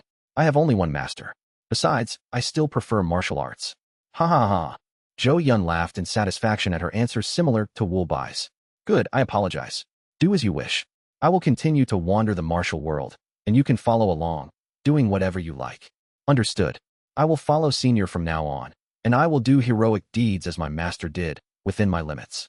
If I follow Senior, I won't meet the same end as my master, so I will also be fulfilling my master's final wish. Do as you please. Just know, as a cultivator, I will not stay long in mortal villages. I'll be spending more time in the rivers and fields than you might expect. I'll often be dealing more with monsters and demon spirits rather than heretical sects or bandits threatening the people. After all, I've recently crushed 3 large sects on my own accord. I'll need to send the inner core of demon beasts to the clan to accumulate merits. Will you be all right with that? I'm fine with it. Then, come along. And so, the two began their journey. A cultivator and a martial artist who completed their revenge roamed every corner of the land. Biokra, Yinghua, Shengzi. As they traveled from place to place, they eliminated monsters that harmed humans. Jiangshi, fox demon, Agu, man-eating ghost, black snake, white-bone ghost, a maddened sea dragon, and others. TL/N Agu, or Mei-gu, is a Korean fox demon. It is said when a fox lives for 1,000 years, it becomes a Mei-gu. The two of them roamed far and wide, ridding the world of evil beings. Come. Hoon withdrew her spear from the head of a maddened sea dragon, which had been spewing lightning from its entire body. Phew, it's strong. Are you all right? Yeon approached her and took out some healing pills. Around 5 years. After traveling together for several years, eliminating monsters and demons, the two had grown quite close. From the relationship of a master's friend and his disciple, they grew closer. As a cultivator and a martial artist. As one person to another. As comrades. Yeon applied a healing talisman to Hoon's wound. The wound is pretty deep. The healing talisman won't be enough. We've also run out of healing pills. Let's spend the night in a nearby village and make some more. Understood. Thank you. Looking at Yeon drawing closer, Hoon slightly tilted her head back. For some reason, the nape of her neck was slightly flushed. The two comrades arrived at a nearby village, riding together on a flying magic artifact. Heek, you must be immortals. Welcome to Soak Village. Soak Village, what a nice name. We seek lodging for the night. Do you have room for the two of us? Oh yes. I will gladly host both immortals at my home. But, May I ask a favor from the immortals? At that, Yeon and Woolhoon exchanged glances, then spoke to the village chief. Tell us your request. In the mountain behind our village, there lives a giant black snake that devours people. The number of people who have already entered that black snake's stomach is already well into the dozens. I beg the immortals to capture that black snake. At the village chief's request, the two immediately nodded. Very well. We'll go take care of it right now. Agreed. But first, let's rest for the night to recover our strength, and then we'll deal with it. The two had slightly different opinions. Woolhoon spoke. Shouldn't we take care of the snake demon spirit even a day sooner so the villagers can feel more at ease? Yeon shook his head. You're not fully recovered yet. It's safer to treat yourself first before confronting it. I'm fine. This kind of injury, I can endure a little longer. Based on the testimony, it's a demon beast barely at the chi building stage. We can catch it quickly. Yeon stared at her for a moment, reading the will in her eyes, and nodded. If that's your will. With that, the two immediately headed to the mountain behind Sok village to subdue the snake demon beast. Kugugugugu. The black snake demon charged at them with fierce eyes. Houn stepped on the air to evade the snake's attack, targeting the gaps between its scales with her spear, tearing into its body with gang chi. Yeon floated the magic artifacts he created himself, pressuring the snake demon. It's when everything was progressing smoothly as the two fought the snake. Hyok. The snake demon swung its tail like a whip. The tail broke the sound barrier in an instant and slashed deeply into Houn's wound. Kook. Houn groaned in pain, and in that brief moment, the snake body slammed into her direction. Kwong. She quickly enveloped herself in protective gang chi to minimize the impact, but her mask was shattered in the process. Startled by the loss of her mask, Houn glanced at Yeon. Her face flushed red with embarrassment. At that moment, the black snake rushed toward her again, but Yeon swiftly stepped in between them. Hwaruru. With a furious expression, Yeon unleashed flames directly into the snake's mouth. The snake's vitality quickly drained. However, all of a sudden, the snake lunged at Yeon as it was losing consciousness. Quack. The snake's fangs grazed Yeon's skin. His skin tore, and the venom began to spread inside him, twisting his face in pain. Panicking, Houn thrust her spear, finally piercing a hole through the snake's face and causing it to fall into slumber. Woolhoon quickly picked up Yeon and stepped in the air to rush back to Sok village with her face pale. And no, you can't die. She was normally someone who couldn't even more properly without her mask, but at this moment, she didn't even pay it any heed and ran with all her might. Upon reaching the village, she brought the village's only doctor, a scholar from the local bookstore, to treat Yeon. She arrived at the village and immediately brought the village's only healer, a scholar from the village bookshop, to treat Yeon. The bookstore scholar treated Yeon. Houn anxiously gritted her teeth, waiting outside until the treatment was finished. The bookshop scholar's daughter wandered around Houn with a fairy tale book, occasionally glancing at the room where Yeon was being treated. However, neither of them said anything to each other. Surprisingly, the treatment was done quickly. Since the black snake frequently spread venom, the village always had antidotes on hand. HMHM. You didn't need to rush here so quickly. With the chi-building cultivator's innate detoxification abilities, it would have healed on its own. For something like this. That's a relief. Woolhoon smiled brightly, and Yeon stared blankly at her face for a moment. Noticing his gaze, she flinched and quickly covered her face. That my bare face. I'd appreciate it if you didn't look at it. She fumbled in a flustered manner, then hurried over to a nearby woman and borrowed a white cloth to cover her face. Afterward, as if trying to move past the embarrassing situation, she quickly changed the subject. That aside, your body is quite weak. When the snake made its final attack, you could have avoided it easily if you knew even basic martial arts. Well, that's true, but as a cultivator, mixing internal energy with spiritual power will actually slow down my progress in cultivation. You can at least learn some external method that don't use internal energy and basic movements, can't you? I'll teach you. Seemingly pleased with the new idea that just came to her, she led Yeon to the center of the village. Houn held her short spear in both hands, and Yeon was handed a suitable fan borrowed from elderly passerbys. Even if you don't use weapons in combat, just learning how to move your body properly will help a lot. Try following me. Alright. As the sun began to set, the man and woman practiced martial arts that looked like a dance. Each time Houn's spear moved, Yeon's fan followed. Yeon mimicked Houn's movements exactly. Houn spun 3 times to the right, and Yeon followed, spinning 3 times as well. The tip of Yeon's fan and the tip of Woolhoon's spear brushed against each other 3 times. Houn looked at Yeon and said, "You're following along well. Next, I'll teach you footwork and a technique that lets you close in on your opponent." Like this. For a while in the center of the village, the two unfolded martial arts that resembled a dance. As the sun gradually set, more onlookers gathered. Through Wool Bai and perfected by Wool Hone, the paired wing spear was quite beautiful. The sight of the man and woman moving in sync with their martial arts was pleasing to watch, regardless of the heavenly penalties they both carried. All right, let's try again from the beginning. But this time, Senior, please attack me intermittently. Once again, their martial moves unfolded. Yeon seemed to dance lively, following her. Then, at a sudden moment, tot, he moved swiftly, reaching for Hone's face. Hone tried to dodge, but for an instant, Yeon's intent twisted into an unexpected trajectory, making it unable for her to evade. And in that instant, Yeon's hand removed the cloth covering Hone's face. No. Hone was flustered, but Yeon tossed the cloth aside and laughed. I want to see your face. Blushing furiously, Hone muttered in a voice barely above a whisper. No, you mustn't. It's too ugly. It's not something worthy of being seen by you. It's fine. Yeon smiled warmly as he spoke. You're beautiful. That face as well. His voice was quiet, but it was clearly heard in the village center. The villagers erupted into cheers and applause. But the man and woman, both blushing, only looked at each other. Hone shed tears. The expressions of the hunchbacked man and the disfigured woman both changed to a smiling face and a crying face. Hone cried. Yet, even as she cried, she didn't stop performing the paired wings spear's martial moves with Yeon. With her face covered in tears, Hone spoke to Yeon. All right, then, shall us two imperfect people continue dancing together? I told you you're beautiful. The two continued to dance, and finally, just as the sun had completely set and the moon was rising, their dance came to an end. The village chief of Sok village approached the two immortals who had saved their village, bowing deeply as he spoke. Thank you for saving our village, Sir Immortal, Lady Immortal. Thank you so much for subduing the Black Snake. To make sure today's grace is remembered for times to come, we will have the dance the two immortals have shown us as a tradition of our village, passed down to future generations. The dance the immortals displayed will become our village's, no, the entire region's pride and tradition. Once again, thank you. The two of them glanced at each other and smiled bashfully at the village chief's words. Yeon smiled brightly and said, if you're going to pass it down, make sure to put in the effort so it lasts not just 1,000 years, but tens of thousands of years into the future. We will certainly do so. The two immortals will be able to see our village's tradition even 1,000 years from now. After finishing his words, the village chief swallowed nervously and then spoke in a more suggestive tone. And if you'd like, my house will be entirely vacated for the night.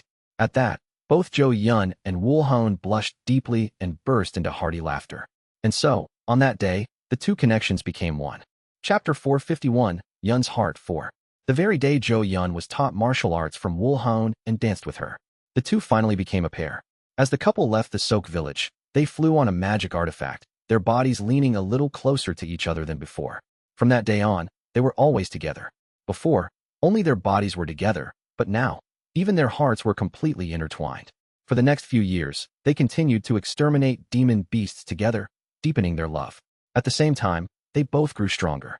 Hone's martial arts improved greatly alongside Yeon, striving to reach the pinnacle of 5 energies converging to the origin. The consciousness method that Yeon was developing also took shape after truly becoming lovers with Hone. TSTSTSTSTSTS. It's beautiful. Hone smiled as she watched Yeon refining his consciousness method. The thread-like form of his consciousness scattered in all 4 directions, much like a mortal's.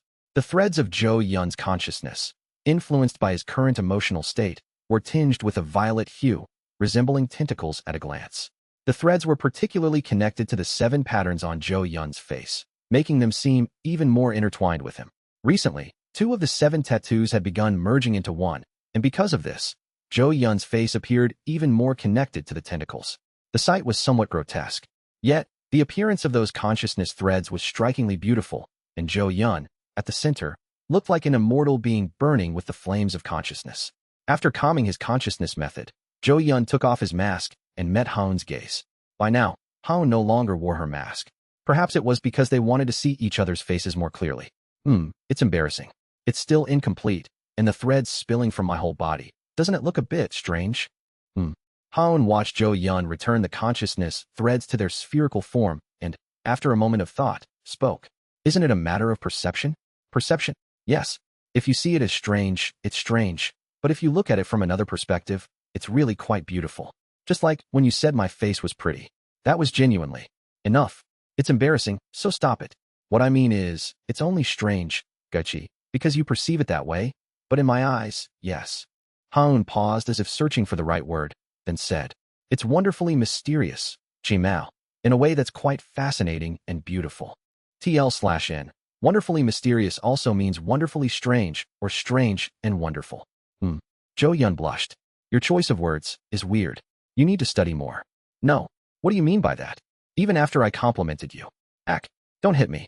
The difference in our physical strength makes it hurt. Instead, how about we go get something to eat?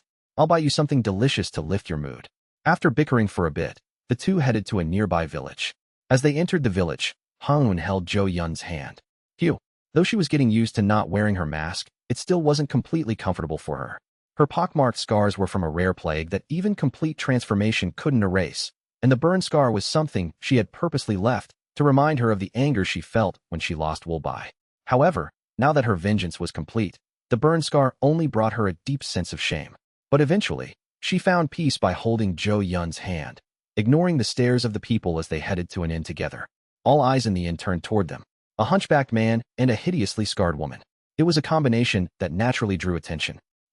Yeon, irritated by the stares, raised his killing intent. His consciousness waves spread throughout the inn, causing the faces of the mortals there to turn pale. They quickly finished their meals and left the inn, while even those strong enough to withstand his consciousness waves averted their eyes. You didn't need to go that far. I had something to say anyway. Yeon led her to the top floor of the inn, seating them at the spot with the best scenic view. He looked like he wanted to say something, but his face turned red, and he fumbled for words. Yeon stammered for a while, breathing heavily. Finally, as if making a decision, he grabbed Haun's hand and spoke. Will you, Mar? Thud. Just as Yeon was about to say something important, a hand suddenly slammed down on the table, separating the two of them. Yeon, ready to glare at the intruder with killing intent, suddenly flinched as a chilling realization dawned on him. What? Neither of us noticed until this person got so close. A man wearing a bamboo hat and rag martial robes stood before them. His eyes had a vacant look, and an unpleasant smile curled on his lips. Yeon felt a terror he had never felt before from the man standing before him.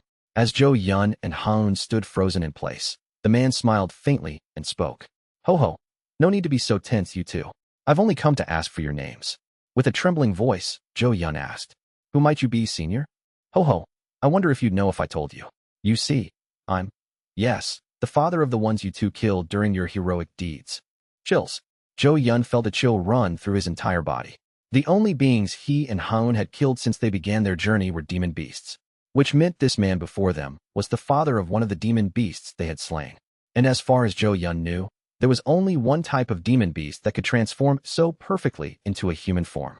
Transformation stage. In other words, a demon beast at least at the nascent soul stage. Yeon trembled before the man as if he were a quaking aspen. Is this how it ends? It was when Yeon's eyes were filled with despair. Haun took a deep breath and spoke to the man. Senior, we do not know who you are. However, I will say this. Most of the beings we have slain were demon beasts that excessively harmed humans and developed a taste for slaughter. For those demon beasts that only once preyed on humans, we merely injured them and chased them away, teaching them that humans are not their prey. We do not know which demon beast you claim as your child, but every one of those we killed had a reason to die. Yeon stared at her in shock. No, to say that in front of a nascent soul stage demon beast, I see. Unlike me, she doesn't understand the level of a demon beast that can transform. But suddenly, he noticed the cold sweat forming on the back of her neck. Yes, even though she might not know the exact level of the man in front of them, she understood that he was a terrifying being. Despite that, she still spoke confidently. Yeon saw a reflection of Wulbai in her appearance. My friend, you truly live on within your disciple. It's when Yeon felt crushed by the pressure of impending death and saw Wulbai's image. Ho. The man started to laugh. He patted Yeon and Haun on their shoulders. It seems there's been a misunderstanding, my friends. I haven't come to hold you accountable. In fact, I came to thank you for cleaning up some waste product, Feng. Waste product? Yeon and Haun's eyes twitched. The man chuckled heartily and said, what you killed was just a waste product that escaped while I was perfecting a secret art to great completion. I was about to deal with it myself since it would have been troublesome if the remnant was seen by the Zhou or One clans, but you two saved me the trouble. I should be thanking you instead. That's why I came to ask for your names to express my gratitude, so please relax. Ho. The tension between Yeon and Haun eased slightly at the man's words, but not completely. The two exchanged glances before speaking. My name is Yeon, Zan. My name is Wul Haun Yushan. But upon hearing their names, the man fell silent for a moment. Yeon and Haun anxiously glanced at each other and then at the man. Suddenly, the man muttered to himself, but his words were clear to the ears of both of them. Yeon, is that it, perhaps? Then what's that thing stuck to it? Could a lowly thing have attached itself due to a twisted fate? Ming. The man's unfocused eyes flicked back and forth between the two of them. Yeon and Haun both felt a chill run down their spines. Those eyes looked at them as if they were lifeless objects, not people. What is he planning to do to us? It's when Yeon grew me anxious. The man suddenly smiled faintly and asked, Are you two by any chance lovers? Their faces flushed at the question. That's correct. Yes, we are, senior. Haha, I see. In that case, would you two consider breaking your connection and parting ways? Yeon shot up from his seat. I apologize, but that will be impossible. Why is that? Because I cannot sever my feelings from my beloved. No matter how much you threaten us, that will never change. The man seemed to ponder Yeon's words for a moment, then suddenly grabbed Haun's shoulder and whispered in her ear. If you spend one night with me immediately, I will make you my consort, Fei, and ensure you live a life of abundance. You will be able to live for another 1,000 years and experience all the finest things the mortal world has to offer. What the? Yeon's face turned bright red with anger. The man's eyes split vertically. And most importantly, if you come with me now, I won't kill the two of you. Kugugugugu. An overwhelming pressure filled the entire inn. Yeon could hardly breathe under the man's oppressive force, and Haun, too, was barely holding on, panting as she deflected the intense aura. Now, make your choice. Die here a dog's death, or come with me and secure a happy ending for the both of you. And the next moment, Yeon's eyes bulged wide. Slap. Haun had slapped the man across the face. Her entire body was ablaze with protective gang chi as she resisted the man's pressure, and her hand shone brightly with hang gang. Grinding her teeth, Haun spit out her words. If Senior continues to harass us, I choose to die right here. The one who has truly loved and accepted me is this man surnamed Joe, and once I accepted his heart, I never had any intention of accepting anyone else. Please stop insulting us, and quickly kill us if you must. The man rubbed his slapped cheek, looking at the two with amused eyes. Then, he smiled faintly again. How interesting. My secret art definitely worked, but your emotions are taking precedence. Ho ho. In that case, I'll make a proposal. Does the distinguished person have any plans of changing your name in the future? The man looked at Haun and asked. She seemed puzzled by the question and replied. Who knows? I'm not sure, but I suppose no one can predict the future. Very well. Then, I'll leave it at that. I'll take my leave for now. The man lifted his hands from their shoulders and turned around. To the man turning around, Haun called out to him. I don't know why you are doing this to us, but if you truly wish to take someone as your consort and receive their love, please treat people with sincerity. If Senior continues with that attitude, Senior will never receive genuine love. What? At Haun's words, the man suddenly stopped and looked back at her. Chills. Haun and Yeon felt danger to their lives. For a brief moment, a vision flashed in their minds of their bodies being torn apart. It was the lingering echo of killing intent that had passed over them. The man chuckled as he clutched his head. My apologies. A momentary flaw appeared in the secret art I've learned which allowed some killing intent to leak out. Well then, I hope the two of you continue to live harmoniously and happily. The man smiled faintly, glancing at Haun. And miss, it would be wise for you to watch what you say in the future. Though I wish the best for both of you, who knows? A slip of the tongue could lead to a horrible end, one even I can't imagine. Ho ho. With that, the man descended the stairs, still with a smiling face. For a long while, the two of them stood frozen in place, unable to move. It wasn't until a fishy smell reached their noses that they finally stirred. Yeon looked down at the inn below. The majority of those who had remained in the inn became pancakes with their bodies exploded. It seemed they had been unable to withstand the man's earlier pressure and had died. With grim faces, Yeon and Haun left the inn without saying a word, leaving the village and flying off on their flight magic artifact to escape for a long time. Fortunately, no one followed them. Yet, Yeon and Haun could not shake the ominous and foreboding feeling they had when they encountered the man. Did I say something wrong? Haun spoke with a bitter expression as they hovered in the air. It's just that. He seemed like someone who wanted to be loved, so I thought I'd offer him some advice. Love, you say? Yeon shuddered, recalling the man's dull eyes and lifeless intent. Having only just begun to grasp the consciousness method, Yeon could barely perceive the color of the man's intent. Thus, he was able to recall the man's intent. The man's intent was incredibly cold and heavy, exuding a chilling sense of foreboding. Yeon had never before sensed the intent of a being that screamed so much in agony. To me, he seemed not like someone who wanted love, but like someone who had gone mad. He felt as if he had no heart at all. The two talked as they piled stones in memory of the mortals who had died in the inn. They were too terrified of that being to return to the inn and retrieve the corpses. Is that so? Well, we can have different perspectives. By the way, there was something I wanted to say in the inn, but we were a bit interrupted. What is it? After they finished stacking the stones and offered a brief prayer, Yeon turned to Yeon and spoke. Would you spend the rest of your life with me, older brother Joe? Ah. Yeon looked at her and let out a hollow laugh at his own pathetic self. Thinking back, hadn't he intended to propose first? In the end, she beat him to it. With a bitter smile, Yeon took Yeon's hands in his. I will live together with you for 100 years, no, 1,000 years. I will grow old with you, and we'll die together on the same day and same time. Is that so? Thank you. Yeon smiled softly. Yeon, shaking off his bitter smile, broke into a full, radiant grin. For our official wedding, how about we hold it at that place? Which place? Where we first introduced ourselves. Yeon's eyes sparkled at Yeon's suggestion. Ah, that place. Yes. When spring comes and the flowers are in full bloom. Let's choose an auspicious day and hold our ceremony in front of the quince tree. Yeon blushed and nodded at Yeon's words. That sounds wonderful. It's autumn now, so in half a year, the quince flowers will be in full bloom. We'll wait until then, and though it may be modest, we'll choose an auspicious day and hold the ceremony together. Yes, on that day, at that moment, let's truly become one. At Yeon's words, Yeon smiled as if he had gained the world.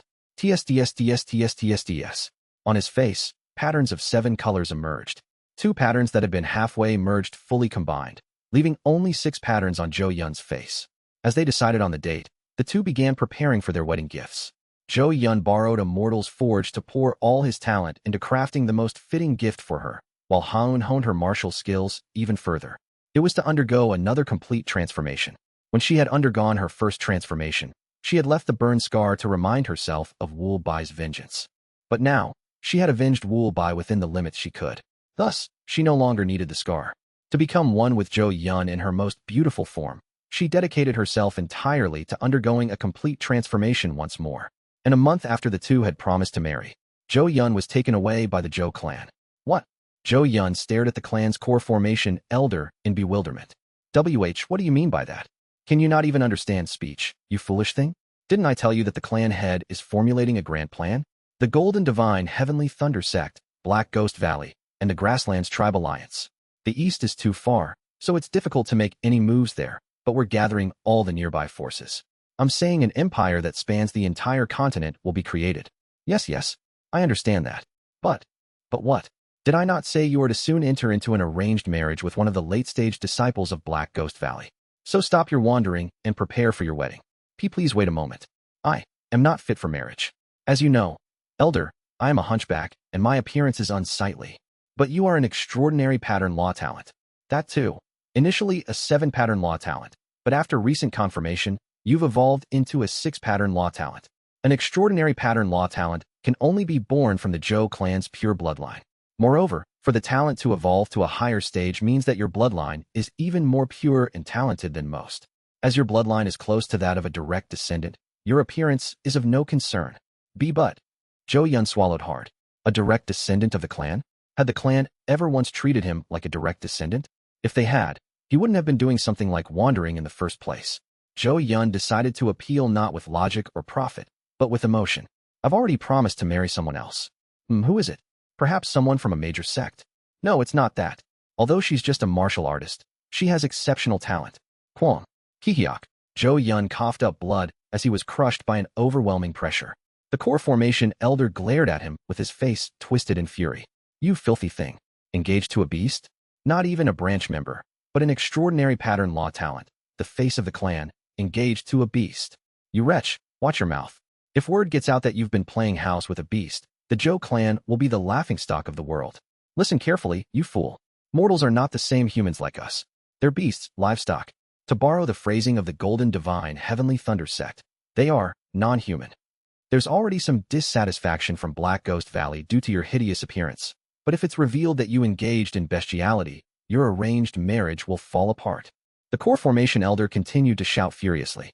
The Chi-building cultivators who have gathered in front of the elder for the arranged marriages with the late-stage disciples of Black Ghost Valley all sneered at Yeon. Engaged to a beast? Insane. His twisted lust matches his grotesque appearance. He is so disgusting that I have no words. Kiki. Yeon grinded his teeth at the jeers of the crowd. As the elder said, I'm a hunchback with a hideous appearance. But he looked the elder straight in the eyes and spoke. She is not a beast. She is undeniably a person. The elder was taken aback by Yeon's words and replied, Crazy thing. You call a beast a person? Not only did you mate with a beast, but now you see them as a person? You lunatic. Do you even understand how much benefit is tied to this political marriage? Although your partner also has many issues with relationships with men, she's still the daughter of one of the cursed lineage elders of Black Ghost Valley. If this political marriage is so important, then please have a younger and more handsome late-stage cultivator take my place instead of a hunchback like me. I am unworthy of marrying someone as distinguished as the daughter of the cursed lineage elder. You fool. Do you even realize how much they want the extraordinary pattern law talent? Anyone with this talent must participate in this marriage. Are you really going to forsake the grace the clan has given you all these years over your twisted affection for some beast? Do not make the clan a laughingstock. Remember how much you've benefited from the clan as you've grown and walked the path of cultivation. At the elder's fierce reprimand, Yeon bit down hard. The clan's grace? What did he receive again? He recalled his father, who had beaten him since childhood, the clan members who tormented him when he moved to the main family, and the adults who kicked him away in disgust whenever they saw him. The spirit stones and elixirs he had been allotted were always stolen by his peers. Even the 3 pills meant to help him reach the Chi-building stage were taken by his relatives. In the end, he had to buy a leftover pill, a building emptiness pill, from the market just to break through to the Chi-building stage. And wasn't it the Zhou clan that killed his closest friend? Yeon had always harbored resentment towards the clan, but now, hearing them speak of grace, while insulting Hone, it made him lose control. Do not insult her. Who are you calling a beast? She is a martial artist who knows righteousness and a person who embraces benevolence. The real beasts are those within this clan who treat branch members like mere test subjects. Enough. Kwon. Yeon coughed up more blood, silenced by the elder's roar. He's completely lost his mind. Completely bewitched by that beast. This won't do. Hear me. Lock this madman in solitary confinement and watch him closely. Do not release him until the political marriage is settled. The elder glared at Yeon as he spoke. Whether you like it or not, you will sacrifice yourself for the clan. You carry the blood and surname of the Zhou clan. You were born with the great extraordinary pattern law talent, and the clan has supported you up to the Chi-building stage. If you've enjoyed the benefits, you must know how to repay the favor. The political marriage will take place this winter. Until then, stay in solitary confinement and sort out your emotions. Wait. Yeon tried to resist, but the clan's Chi-building stage cultivators rushed in, subduing him and dragging him away. Please wait, elder. I cannot go through with this marriage. I've made a promise with her. However, his pleas fell on deaf ears, and he was locked away in solitary confinement. Yeon stared out in a daze from within the cell. The room was covered in an impenetrable barrier, making escape impossible. Yeon gritted his teeth. No, this couldn't happen. He had to be with her. No, Kwon. He pounded the wall with his reddened eyes. Quorum. But as he raged, the barrier activated, triggering a spell that shocked his consciousness. Yeon opened his eyes in anger, his consciousness reeling from the impact. This is... When his consciousness collided with the barrier, he felt his mind become strange. He instinctively understood. This room's barrier was designed to brainwash him. A brainwashing barrier created to make him dedicate his body and soul to the Zhou clan. Badudaduk. Yeon was certain. If he remained trapped here until winter, he would go completely mad, forgetting her and becoming a mere puppet obeying the clan's commands. I must escape before the wedding date arrives. He began analyzing the barrier and pushing the consciousness method he had been developing to evolve even further, so that he would never be brainwashed, so that the person called Yeon could remain true to himself, and so he could break this room's barrier. Time passed quickly.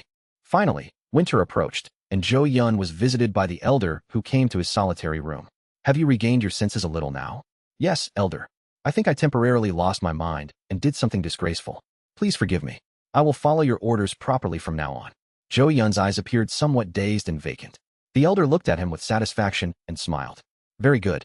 The disciplinary barrier provided by the Sea Dragon clan was well crafted. The wedding is only a few days away, so be prepared. It might be best to get you dressed ahead of time. Hear me. At the elder's command, the Zhou clan servants came in and changed Yeon's clothes. He was dressed in the Zhou clan's traditional wedding attire, a clean, light pink silk robe. The elder nodded approvingly as he observed the sight. Even a hunchback looks somewhat presentable when dressed like this. Haha. Now, spend a few more days facing the wall and composing your emotions. Soon, we will become in-laws with the Black Ghost Valley's cursed lineage. The elder spoke with satisfaction before leaving the solitary room. However, once the elder left, Yeon's gaze changed. With sharp eyes, he extended his consciousness. TSTSTSTSTSTSTSTS. Threads of his consciousness filled the room. Yeon focused his mind on the consciousness threads, bringing his hand to the floor. Wawoom. His threads of consciousness clung to the ceiling, walls, and floor of the solitary room, starting to draw a strange circuit. It's still incomplete, but I can at least break the barrier. Wawoom. Yeon's circuit seized control of the barrier, and at a certain moment, flash, Yeon fully took control of the barrier and discreetly dismantled part of it without leaving any trace. It's done. He smiled with exhilaration and finally stepped outside. It seems the vigilance has weakened since the elder visited. After surveying his surroundings and confirming no one was around, he skillfully slipped out of the Zhou clan. Though the clan's barrier formations repeatedly blocked his path, Yeon used his unique consciousness method and circuits to break through them. It was late at night. Taking advantage of the darkness, he finally escaped the Zhou clan's territory completely. It's done, I did it. After escaping the Zhou clan's territory, Yeon quickly boarded a flying magic artifact and sped off toward Xingzi. The arranged marriage date is approaching soon. Before then, I must marry her. Yeon knew. Eventually, both he and she would be captured again by the Zhou clan. It was likely they couldn't avoid the arranged marriage. However, Yeon, even if that were to happen, at the very least wanted to marry her first. To marry some unknown female cultivator from Black Ghost Valley, only to later marry her in a second wedding? That can never happen. Even if he must see his friend Woolbai who already went to the afterlife, Yeon flew swiftly, determined to hold his first wedding with Woolhoon no matter what. Hot.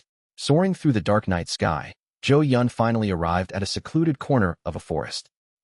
As soon as he arrived, his eyes reddened. Midwinter. Beside a quince tree, stripped of all its leaves. There, Hoon was living in a small cabin she had built. It was to keep the promise they had made to hold their wedding in front of this quince tree. Yeon stepped into the cabin. Hua. Hoon's face turned to surprise when she saw him. For a moment, the two silently looked at each other. Though no words were spoken, the meaning was conveyed. Yeon and Woolhoon ran to each other and embraced tightly. I missed you, Yeon said. I missed you too, she replied. For a long while after those words, the two remained silent. And then, after some time, Yeon spoke. The clan is trying to make me the subject of an arranged marriage. He spoke, holding Hoon's shoulders. There's no way to avoid it. The Zhou clan is the continent's foremost clan. Even if we run, they'll eventually track us down. But we can still become husband and wife. Yeon met Hoon's gaze with burning eyes. Let's hold the wedding today. Though I'll be captured again and forced into the arranged marriage, you will be my first wife. No matter how grand the arranged marriage may be, the person I marry will only be the second wife. The two held hands tightly. Even if it's my fate to go through with the arranged marriage, within that fate, I will regard you as my first. So, though it's unprepared, and though the ceremony can only be inadequate. As he spoke, Yeon's eyes turned red. Things hadn't turned out the way he had hoped. He had wanted to set an auspicious date for their wedding, watching the spring flowers in the warmth of spring, but now, they had to hold the ceremony urgently in the middle of winter. The situation itself felt unreasonable. Still, he wanted to form this connection with her no matter what, even if it had to be like this. Will you marry me? Hoon, hearing Yeon's sincere words, also teared up. Yes, I've always been ready to be with you, whenever and however. She took Yeon's hand and brushed it against her face, where the burn scar had once been. In the past few months, she had managed to undergo another transformation, successfully erasing the burn mark. Yeon and Hoon stepped outside the cabin. Outside, in front of the quince tree that had saved their lives, where they had first introduced themselves, the two placed a bowl of cold water before the quince tree. Hoon looked at the quince tree with a bittersweet expression. I wanted us to be united when the spring flowers were in full bloom, but fate doesn't seem to allow it. At Hoon's words, Yeon gazed at the bare, leafless quince tree. Then, right there, he took off the clothes he had been wearing. The traditional wedding attire given to him by the Zhou clan, meant for the arranged marriage with the female cultivator from Black Ghost Valley. He stared at the light pink silk robe for a moment before, without hesitation, started tearing it apart. Rip rip. With quick movements, he shredded the silk robe. After a short while, Yeon's silk robe had turned into dozens of strips of light pink thread. Yeon swiftly climbed the quince tree and tied the pink threads to each branch, one by one. Although no flowers had bloomed, the sight of the quince tree adorned with dozens of pink threads was quite beautiful. Yeon climbed down from the tree and smiled faintly. I'm sorry this is all I can do. But still, this is my version of spring. He looked at the many pink threads fluttering in the winter wind and gave a bitter smile. It's strange, it's too strange, I'm sorry. But Haun shook her head. I told you it's not strange, it's wonderfully mysterious, it's beautiful. Haun smiled brightly as she looked at the tree. It's wonderfully mysterious and beautiful. Just like you. With the bowl of cold water and the many light pink threads adorning the quince tree, the two held their wedding ceremony.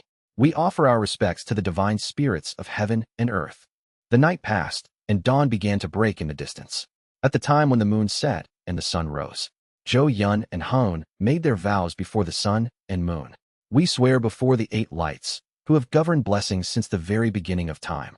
We swear before the mountain god, earth god, and all the gods of the heavens and the underworld. From now on, under the eyes of the divine spirits of heaven and earth, we will be bound together as one. We will grow old together, living for 100 years, 1,000 years, side by side. When their hair turns white, so will mine. When they fall into madness and roll in the mud, I will roll in the mud with them. If they commit a sin and fall to the depths of hell, I will follow them to the bottom. Whether in paradise or in hell, we will always be together. We ask the heavenly God, mountain god, snake god, and all the gods of heaven and earth and the heavens to bless us, so that we may become paired winged birds flying together in the sky and intertwined branches planting roots together in the earth. TL/N, paired winged bird, Ingak, also known as biennial, is a mythical bird in East Asian mythology that only has one eye and wing, so it needs to pair with its mate in order to fly.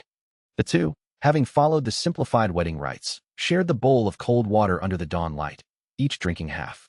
Then, they held each other's hands. Wai, the wind blew around them, as if blessing the couple.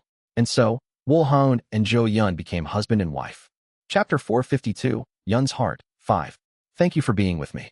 One day, I will properly marry you. This is already more than enough. It's me, Hus. It was when the word husband was about to escape her lips. Kwong.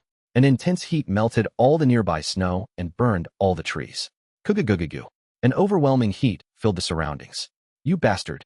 The core formation stage elder of the Zhou clan, the very one who brainwashed Yeon and pushed forward the arranged marriage with Black Ghost Valley. Pabababat. Countless late-stage disciples of the Zhou clan also appeared around him. You filthy, brainless bastard. In the end, you couldn't hold back and came here to engage in bestiality with livestock and heat? Fine. If that's what you want, I'll make sure to tear you two apart completely. If that livestock dies, then you will. Yeon didn't wait for the elder to finish his words and prepared a spell, aiming it at his own head. If you kill or harm her, I will immediately kill myself. What? I will accept the arranged marriage you've proposed. I'll even marry the cultivator from Black Ghost Valley and give you descendants. But you must promise to spare her life and not harm her in any way. If you don't, I will smash my own head and die right here. Even as an elder, you won't be able to stop this. Yeon spoke while glaring sharply at the elder. If more were born with the extraordinary pattern law talent, you could just kill us both now. But as far as I know, there hasn't been any recent awakening of the extraordinary pattern law talent. Yeon wasn't foolishly threatening his life without reason. He had thoroughly investigated before escaping from the Zhou clan. You could kill me if you plan to break off the political marriage with the daughter of the cursed lineage elder. After all, what use is a mere chi-building extraordinary pattern law talent like me? So please, kill me right here and break off the engagement. Yeon knew. Over the years, he had eavesdropped on the conversations outside his solitary room, using his consciousness method, and became certain. The head of the Zhou clan planned to use these political marriages to elevate the clan into the royal family of the cultivator world. To do that, they needed an unbreakable alliance, and Yeon's death here would create a flaw in the clan head's grand plan. If another extraordinary pattern law talent had emerged within the last few days, they could have simply killed Yeon and replaced him in the arranged marriage. But that was impossible. The elder glared at Yeon with a face flushed red, while Yeon held Haun's hand and brought the spell closer to his own head. Finally, the elder shouted at Yeon. Fine, you son of a dog bastard. I swear on my golden core, my honor, and the honor of the Zhou clan, that I won't lay a finger on your pet. I won't kill her or torture her. But, with blazing eyes, he glared at Yeon and spoke. To avoid any strange rumors from Black Ghost Valley, I will send your pet to the eastern end for a while. For the first 20 years of your marriage, the two of you will be absolutely forbidden from meeting each other. Understand. 20 years. Yeon let out a low groan. It was a long time. Too long. But he read the elder's intent. This is the limit. If he pushed for more conditions, the elder might explode and kill Hone right here. I understand. In return, after that period, you must promise to let us meet again. Fine. I'll promise that too. I swear it on my golden core, my honor, and the honor of the Zhou clan. Is that enough? Yeon also addressed the late-stage disciples behind the elder. Please make sure that those who came with the elder also promise. At those words, they looked at each other, smirked, and nodded. All right, we promise. We'll let you two meet again someday. We swear on our honor. Truly. Enough. Kagugugu. Yeon tried to use his consciousness method to read the intent of the late-stage disciples, but the elder's sharp shout blocked his technique. That's enough. Enough with the chatter. They've promised in front of me, so they'll keep their word. If you keep doubting, I'll take it as an insult to my honor. Understood. Though still dissatisfied, Yeon decided to trust the elder. Twitch. Something. He felt a strange, ominous sensation from the elder and the late-stage disciples, but he dismissed it as a result of the tense situation and bowed his head. For some reason, it reminded him of the foreboding he had felt when he met that nascent soul-stage demon beast long ago, but he forced himself to accept the situation. This is the best option. Yeon looked at Hone and embraced her. 20 years is a long time, but if we yearn for each other, it won't be such a long period. Yes, I understand. Even if 2 changing cycles of the mountains and rivers pass, my heart will not change. The two embraced for a moment before parting. Yeon headed back to the Zhou clan with the core formation elder. Meanwhile, Hone left with the late-stage disciples to the far east. She would be separated from him in the east for the next 20 years. Though it was far, Yeon swore with determination as he arrived at the Zhou clan that he would go meet her again. One day, I will see dear again. And 3 days later, Yeon heard an absurd piece of news. A annulment. Is that what you're saying? The core formation elder nodded with an extremely angry expression. Yes. It seems Black Ghost Valley investigated your past and discovered that you engaged in bestiality. Crack. The elder glared at Yeon as he spoke. If that had caused a crack in the alliance, I would have personally torn both you and your pet to pieces, but you're unbelievably lucky. It turns out your partner also made a grave mistake. The daughter of the cursed lineage elder from Black Ghost Valley. It was known she had a habit of frequenting men, but no one expected her to bring a man to play with the night before the wedding. The main family's grand elder discovered it, and as a result, the engagement was annulled. Originally, Black Ghost Valley was going to accept you as a favor to gain the upper hand in the alliance. But since we found such serious misconduct on their side as well, both sides were at fault, and we decided to annul the engagement without further words. Then, just as Yeon's face was about to brighten, the elder shouted furiously, "Don't get any foolish ideas. Your next political marriage will be arranged soon. However, because of the rumors of your bestiality, it will be harder to find a match." Puck. The elder struck Yeon's face violently. Puck, puck, puck. He continued to beat Yeon with his own hands as he spoke. Consider yourself lucky, you piece of trash. If the other party hadn't been so promiscuous, I would have personally melted you and that beast down as materials for my Dharma treasure. Damn it, it makes my blood boil. Now I have to run around finding another match for this garbage. After furiously beating Yeon until he was near death, the elder stormed out of the room, saying, "Reflect on your actions. And you'd better raise your cultivation quickly. If you don't raise your worth, no one will be willing to marry someone who engaged in bestiality. If, because of your bestiality, you fail to secure an arranged marriage, I'll personally bring your pet and tear it to pieces in front of you." Understood. Yeon bowed to the elder as he left the room. And then he made up his mind. Let's raise my cultivation. This was also an opportunity. The elder had said that only by raising his cultivation could Yeon have a chance of marriage, but raising his realm also meant having more choices. Core formation. No. If I can reach grand perfection chi building, the clan won't be able to treat me like an insignificant bug anymore. When that time comes, he might not be able to avoid the political marriage, but no one would be able to stop him from living with Hone. Being with a mortal is considered bestiality? So what? Among those at the grand perfection chi building stage, some of the truly eccentric practitioners of devilish arts even engaged in real bestiality. The elder probably thought that even if Yeon raised his realm, he would only reach the mid-chi building stage at most. However, Yeon already internalized insights on the level of core formation long ago in his youth. The only reason he had maintained his early chi building stage cultivation was because extending his lifespan too much would mean that no matter how many spiritual elixirs he gave her, he wouldn't be able to die on the same day as Hone. But now is not the time to worry about such things. Even if I reach the golden core stage, extend my lifespan to beyond 600 years, and can no longer grow old together with Hone. I must raise my realm now. Yeon swore that he would raise his cultivation, and from that day, he nearly shut himself in his room. Time passed. 5 years went by, and Yeon's marriage partner still hadn't been decided. The core formation elder had threatened to find Hone and kill her if no partner was arranged within 10 years, but Yeon wasn't afraid. Wong. Though he hid it from the elder, Yeon's cultivation had already reached the late Chi building stage. Core formation is not far off. Even more, his extraordinary pattern law talent showed signs of evolving once again.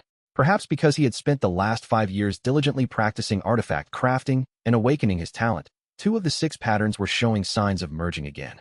Because of this, the Zhou clan was being more cautious in selecting a marriage partner for him, which had delayed the process. After the elder left, Yeon smiled faintly and resumed his cultivation. The day I can truly be with her is not far off. It was then. Hey, Hunchback. Late-stage disciples entered Yeon's room. Yeon looked at them with doubt. They were the same late-stage disciples who had witnessed him and Han with the elder that day. They had all married high-ranking members of Black Ghost Valley by now and held considerable status within the clan. One of them approached Yeon, patted him on the shoulder, and handed him a wooden box. I heard your pattern law talent is about to evolve again. Haha, I really do wonder if you're the same fool from before. If you become a 5 pattern law talent, won't you finally be on our level? One of the late-stage disciples, born with the 5 pattern law talent, put his arm around Yeon's shoulder as if they were close. He was the same late-stage disciple who had bullied Yeon the most since childhood. I'm sorry for bothering you in the past. Once you become a 5 pattern law talent, you'll finally be a person, so we shouldn't hold grudges like before. With an unpleasant smile, he thrust the wooden box at Yeon. Take it, it's a spiritual elixir. Suddenly, Yeon felt an inexplicable sense of discomfort and disgust rising within him. What kind of elixir is this? You know it. It's an emotion advancement pill, Qingjinban. The emotion advancement pill, a pill created by the Zhou clan, specifically for those with the extraordinary pattern law talent. It was an exceptional pill, its recipe known only to a select few among the clan's alchemists. My uncle is one of the top alchemists in the main family. I gave him some rare ingredients, and he personally crafted this special emotion advancement pill. He was thrilled, saying he'd never worked with such special ingredients before. The late-stage disciple said this with a subtle expression. Come eat it. Although the 6 pattern law talents are trash, the 5 pattern law talent is still useful to the main family, so you too will become a useful asset to the clan. You might think I bothered you a little when we were young, but it was all done thinking for your sake, to toughen you up, you know? So don't misunderstand. Yeon took the wooden box containing the emotion advancement pill, hesitating for a moment. For some reason, he felt a deep sense of discomfort and disgust, and as he hesitated, the late-stage disciple's face twisted into an irritated expression. Hey, what's with that look? That pill took my uncle years to make. Are you disrespecting me and my uncle right now? That's not it. It's just giving something so precious to someone like me. You keep trying to refuse. Go ahead and eat one right here. If you keep disregarding our goodwill, we won't just sit still either. You know we have your pet's whereabouts, right? Yeon's face darkened. He sighed and opened the wooden box. Inside, there were 3 pills subtly glowing with a pale pink hue. Precious pills that amplifies the talent of an extraordinary pattern law talent. Why would he give such a valuable thing to someone he bullied since childhood? Yeon looked at his intent. His intent was filled with a purple pleasure. Is this malice or goodwill? His consciousness method was incomplete. Even for Yeon, interpreting the enlightenment of 5 energies converging to the origin wasn't an easy task. He could barely see the color tones, and he could only barely guess at the intentions behind those colors. I can't grasp the exact intention. In the end, Yeon swallowed the pill in front of them. It didn't seem like it was poisoned. As soon as he ate it, a gentle energy began to circulate throughout his body. It felt as if a warm hand was softly caressing his body. Puaha! Watching this, the late-stage disciples all burst out laughing at once. They seemed to be thoroughly enjoying themselves. Yeon couldn't understand their intentions. Good. Really good, you hunchbacked brat. After patting Yeon's back, the late-stage disciples left his room, saying, We'll leave so you can absorb the medicinal effects. Then, eat well and become a brilliant talent for the main family. You brat. Yeon stared at the door they had exited for a moment. Then he looked at the remaining elixirs in the wooden box. For some reason, he had a bad feeling. But still, I should eat them. Because he had to grow stronger to seize an opportunity. If he became a 5 pattern law talent, the clan wouldn't be able to completely ignore his opinions. And, if this emotion advancement pill works, perhaps. Yeon thought he could perhaps even aim for the 4 pattern law talent. If I become a 4 pattern law talent, maybe the family would allow me to live openly with Hone. I must. Yeon made a vow while looking at the pills. I will definitely be with her next time. Now is the time to raise his realm and talents by any means necessary. All, to be with her. With that thought, Yeon picked up another pill and swallowed it. The 6 marks that appeared on his face merged together to form 5. Yeon muttered briefly, "Wait for me, dear." The medicinal effects of the emotion advancement pill were still swirling inside him. He felt that once he absorbed all of its effects, the path to becoming a 4-pattern law talent would open. I will definitely come for you. To grow old together, to be with each other for 100 years. Yeon's eyes lit up with determination as he touched his chest. Because that is what we promised. Bubbling, bubbling, bubbling. Above a massive body of a dying sea dragon, oozing with purple foam. There, a man wearing a bamboo hat with vacant eyes stroked the sea dragon's corpse with a grin. Ho ho, though I guided it with my own hands, the Zhou clan is truly beyond imagination. I merely stimulated their nature, and yet to go that far. But more importantly, his pupils split vertically. In the end, if it turns out like that, it seems it wasn't what I'm looking for. Because that thing's setting, Serding, is to die together on the same day and same moment. Clicking his tongue in disappointment, the man pulled something from the body of the sea dragon, whose eyes had rolled back in death. 5 years passed. Kugugugugu. Inside one of the training cave residences of the Zhou clan, a loud rumble echoed as heaven and earth's spiritual energy surged into the cave. What's going on? One of the elders of the Zhou clan looked towards the direction of the cave residence. This celestial phenomenon, could it be? As if realizing something, he flinched in shock and flew towards the training cave. A short while later, a powerful pressure of heaven and earth's spiritual energy rushed out from inside the cave. Kugugu. The doors to the training residence opened, and Yeon emerged from inside. And no, what is this? The elder's mouth dropped open. The one who emerged from within the training cave residence was Yeon, the very person the elder had once threatened, saying he would kill his pet if Yeon failed to find a match. Seeing Yeon, the elder inhaled sharply. You've reached core formation, but more than that. He was stunned as he looked at the marks that had appeared on Yeon's skin. F4 pattern law talent. A 4-pattern law talent. How is this possible? A 7-pattern law talent evolved into a 4-pattern law talent? Even if you eat emotion advancement pills like rice, evolving the law talent isn't easy. How many times have you evolved already? But regardless of the elder's astonishment, Yeon simply smiled faintly. Have you been well, elder? I've broken through to the core formation stage and even attained the 4-pattern law talent. Yeon gestured behind him. Inside the training cave residence, countless magic artifacts that Yeon had crafted over the years to evolve his extraordinary pattern law talent were piled up. I'll dedicate all these magic artifacts and Dharma treasures to the clan. With this much, elder, don't you think I should be able to choose my own marriage partner? The elder looked at Yeon with an incredulous expression, then sighed. Do as you wish. To think you were hiding such talent, it's surprising. Here, this is the magic artifact that records the location of that mortal you cherish. Whether you go to her or not is up to you, as I promised. Ever since that day, I've completely left her alone and haven't touched her. Haha, thank you. After thanking the elder, Yeon quickly went to the Grand Elder and the clan head to pay his respects. The clan head and Grand Elder's praise left through one ear, his mind solely focused on the moment he could go to see Hone. Finally, when the clan head finished his words of advice and well-wishing toward Yeon made his request.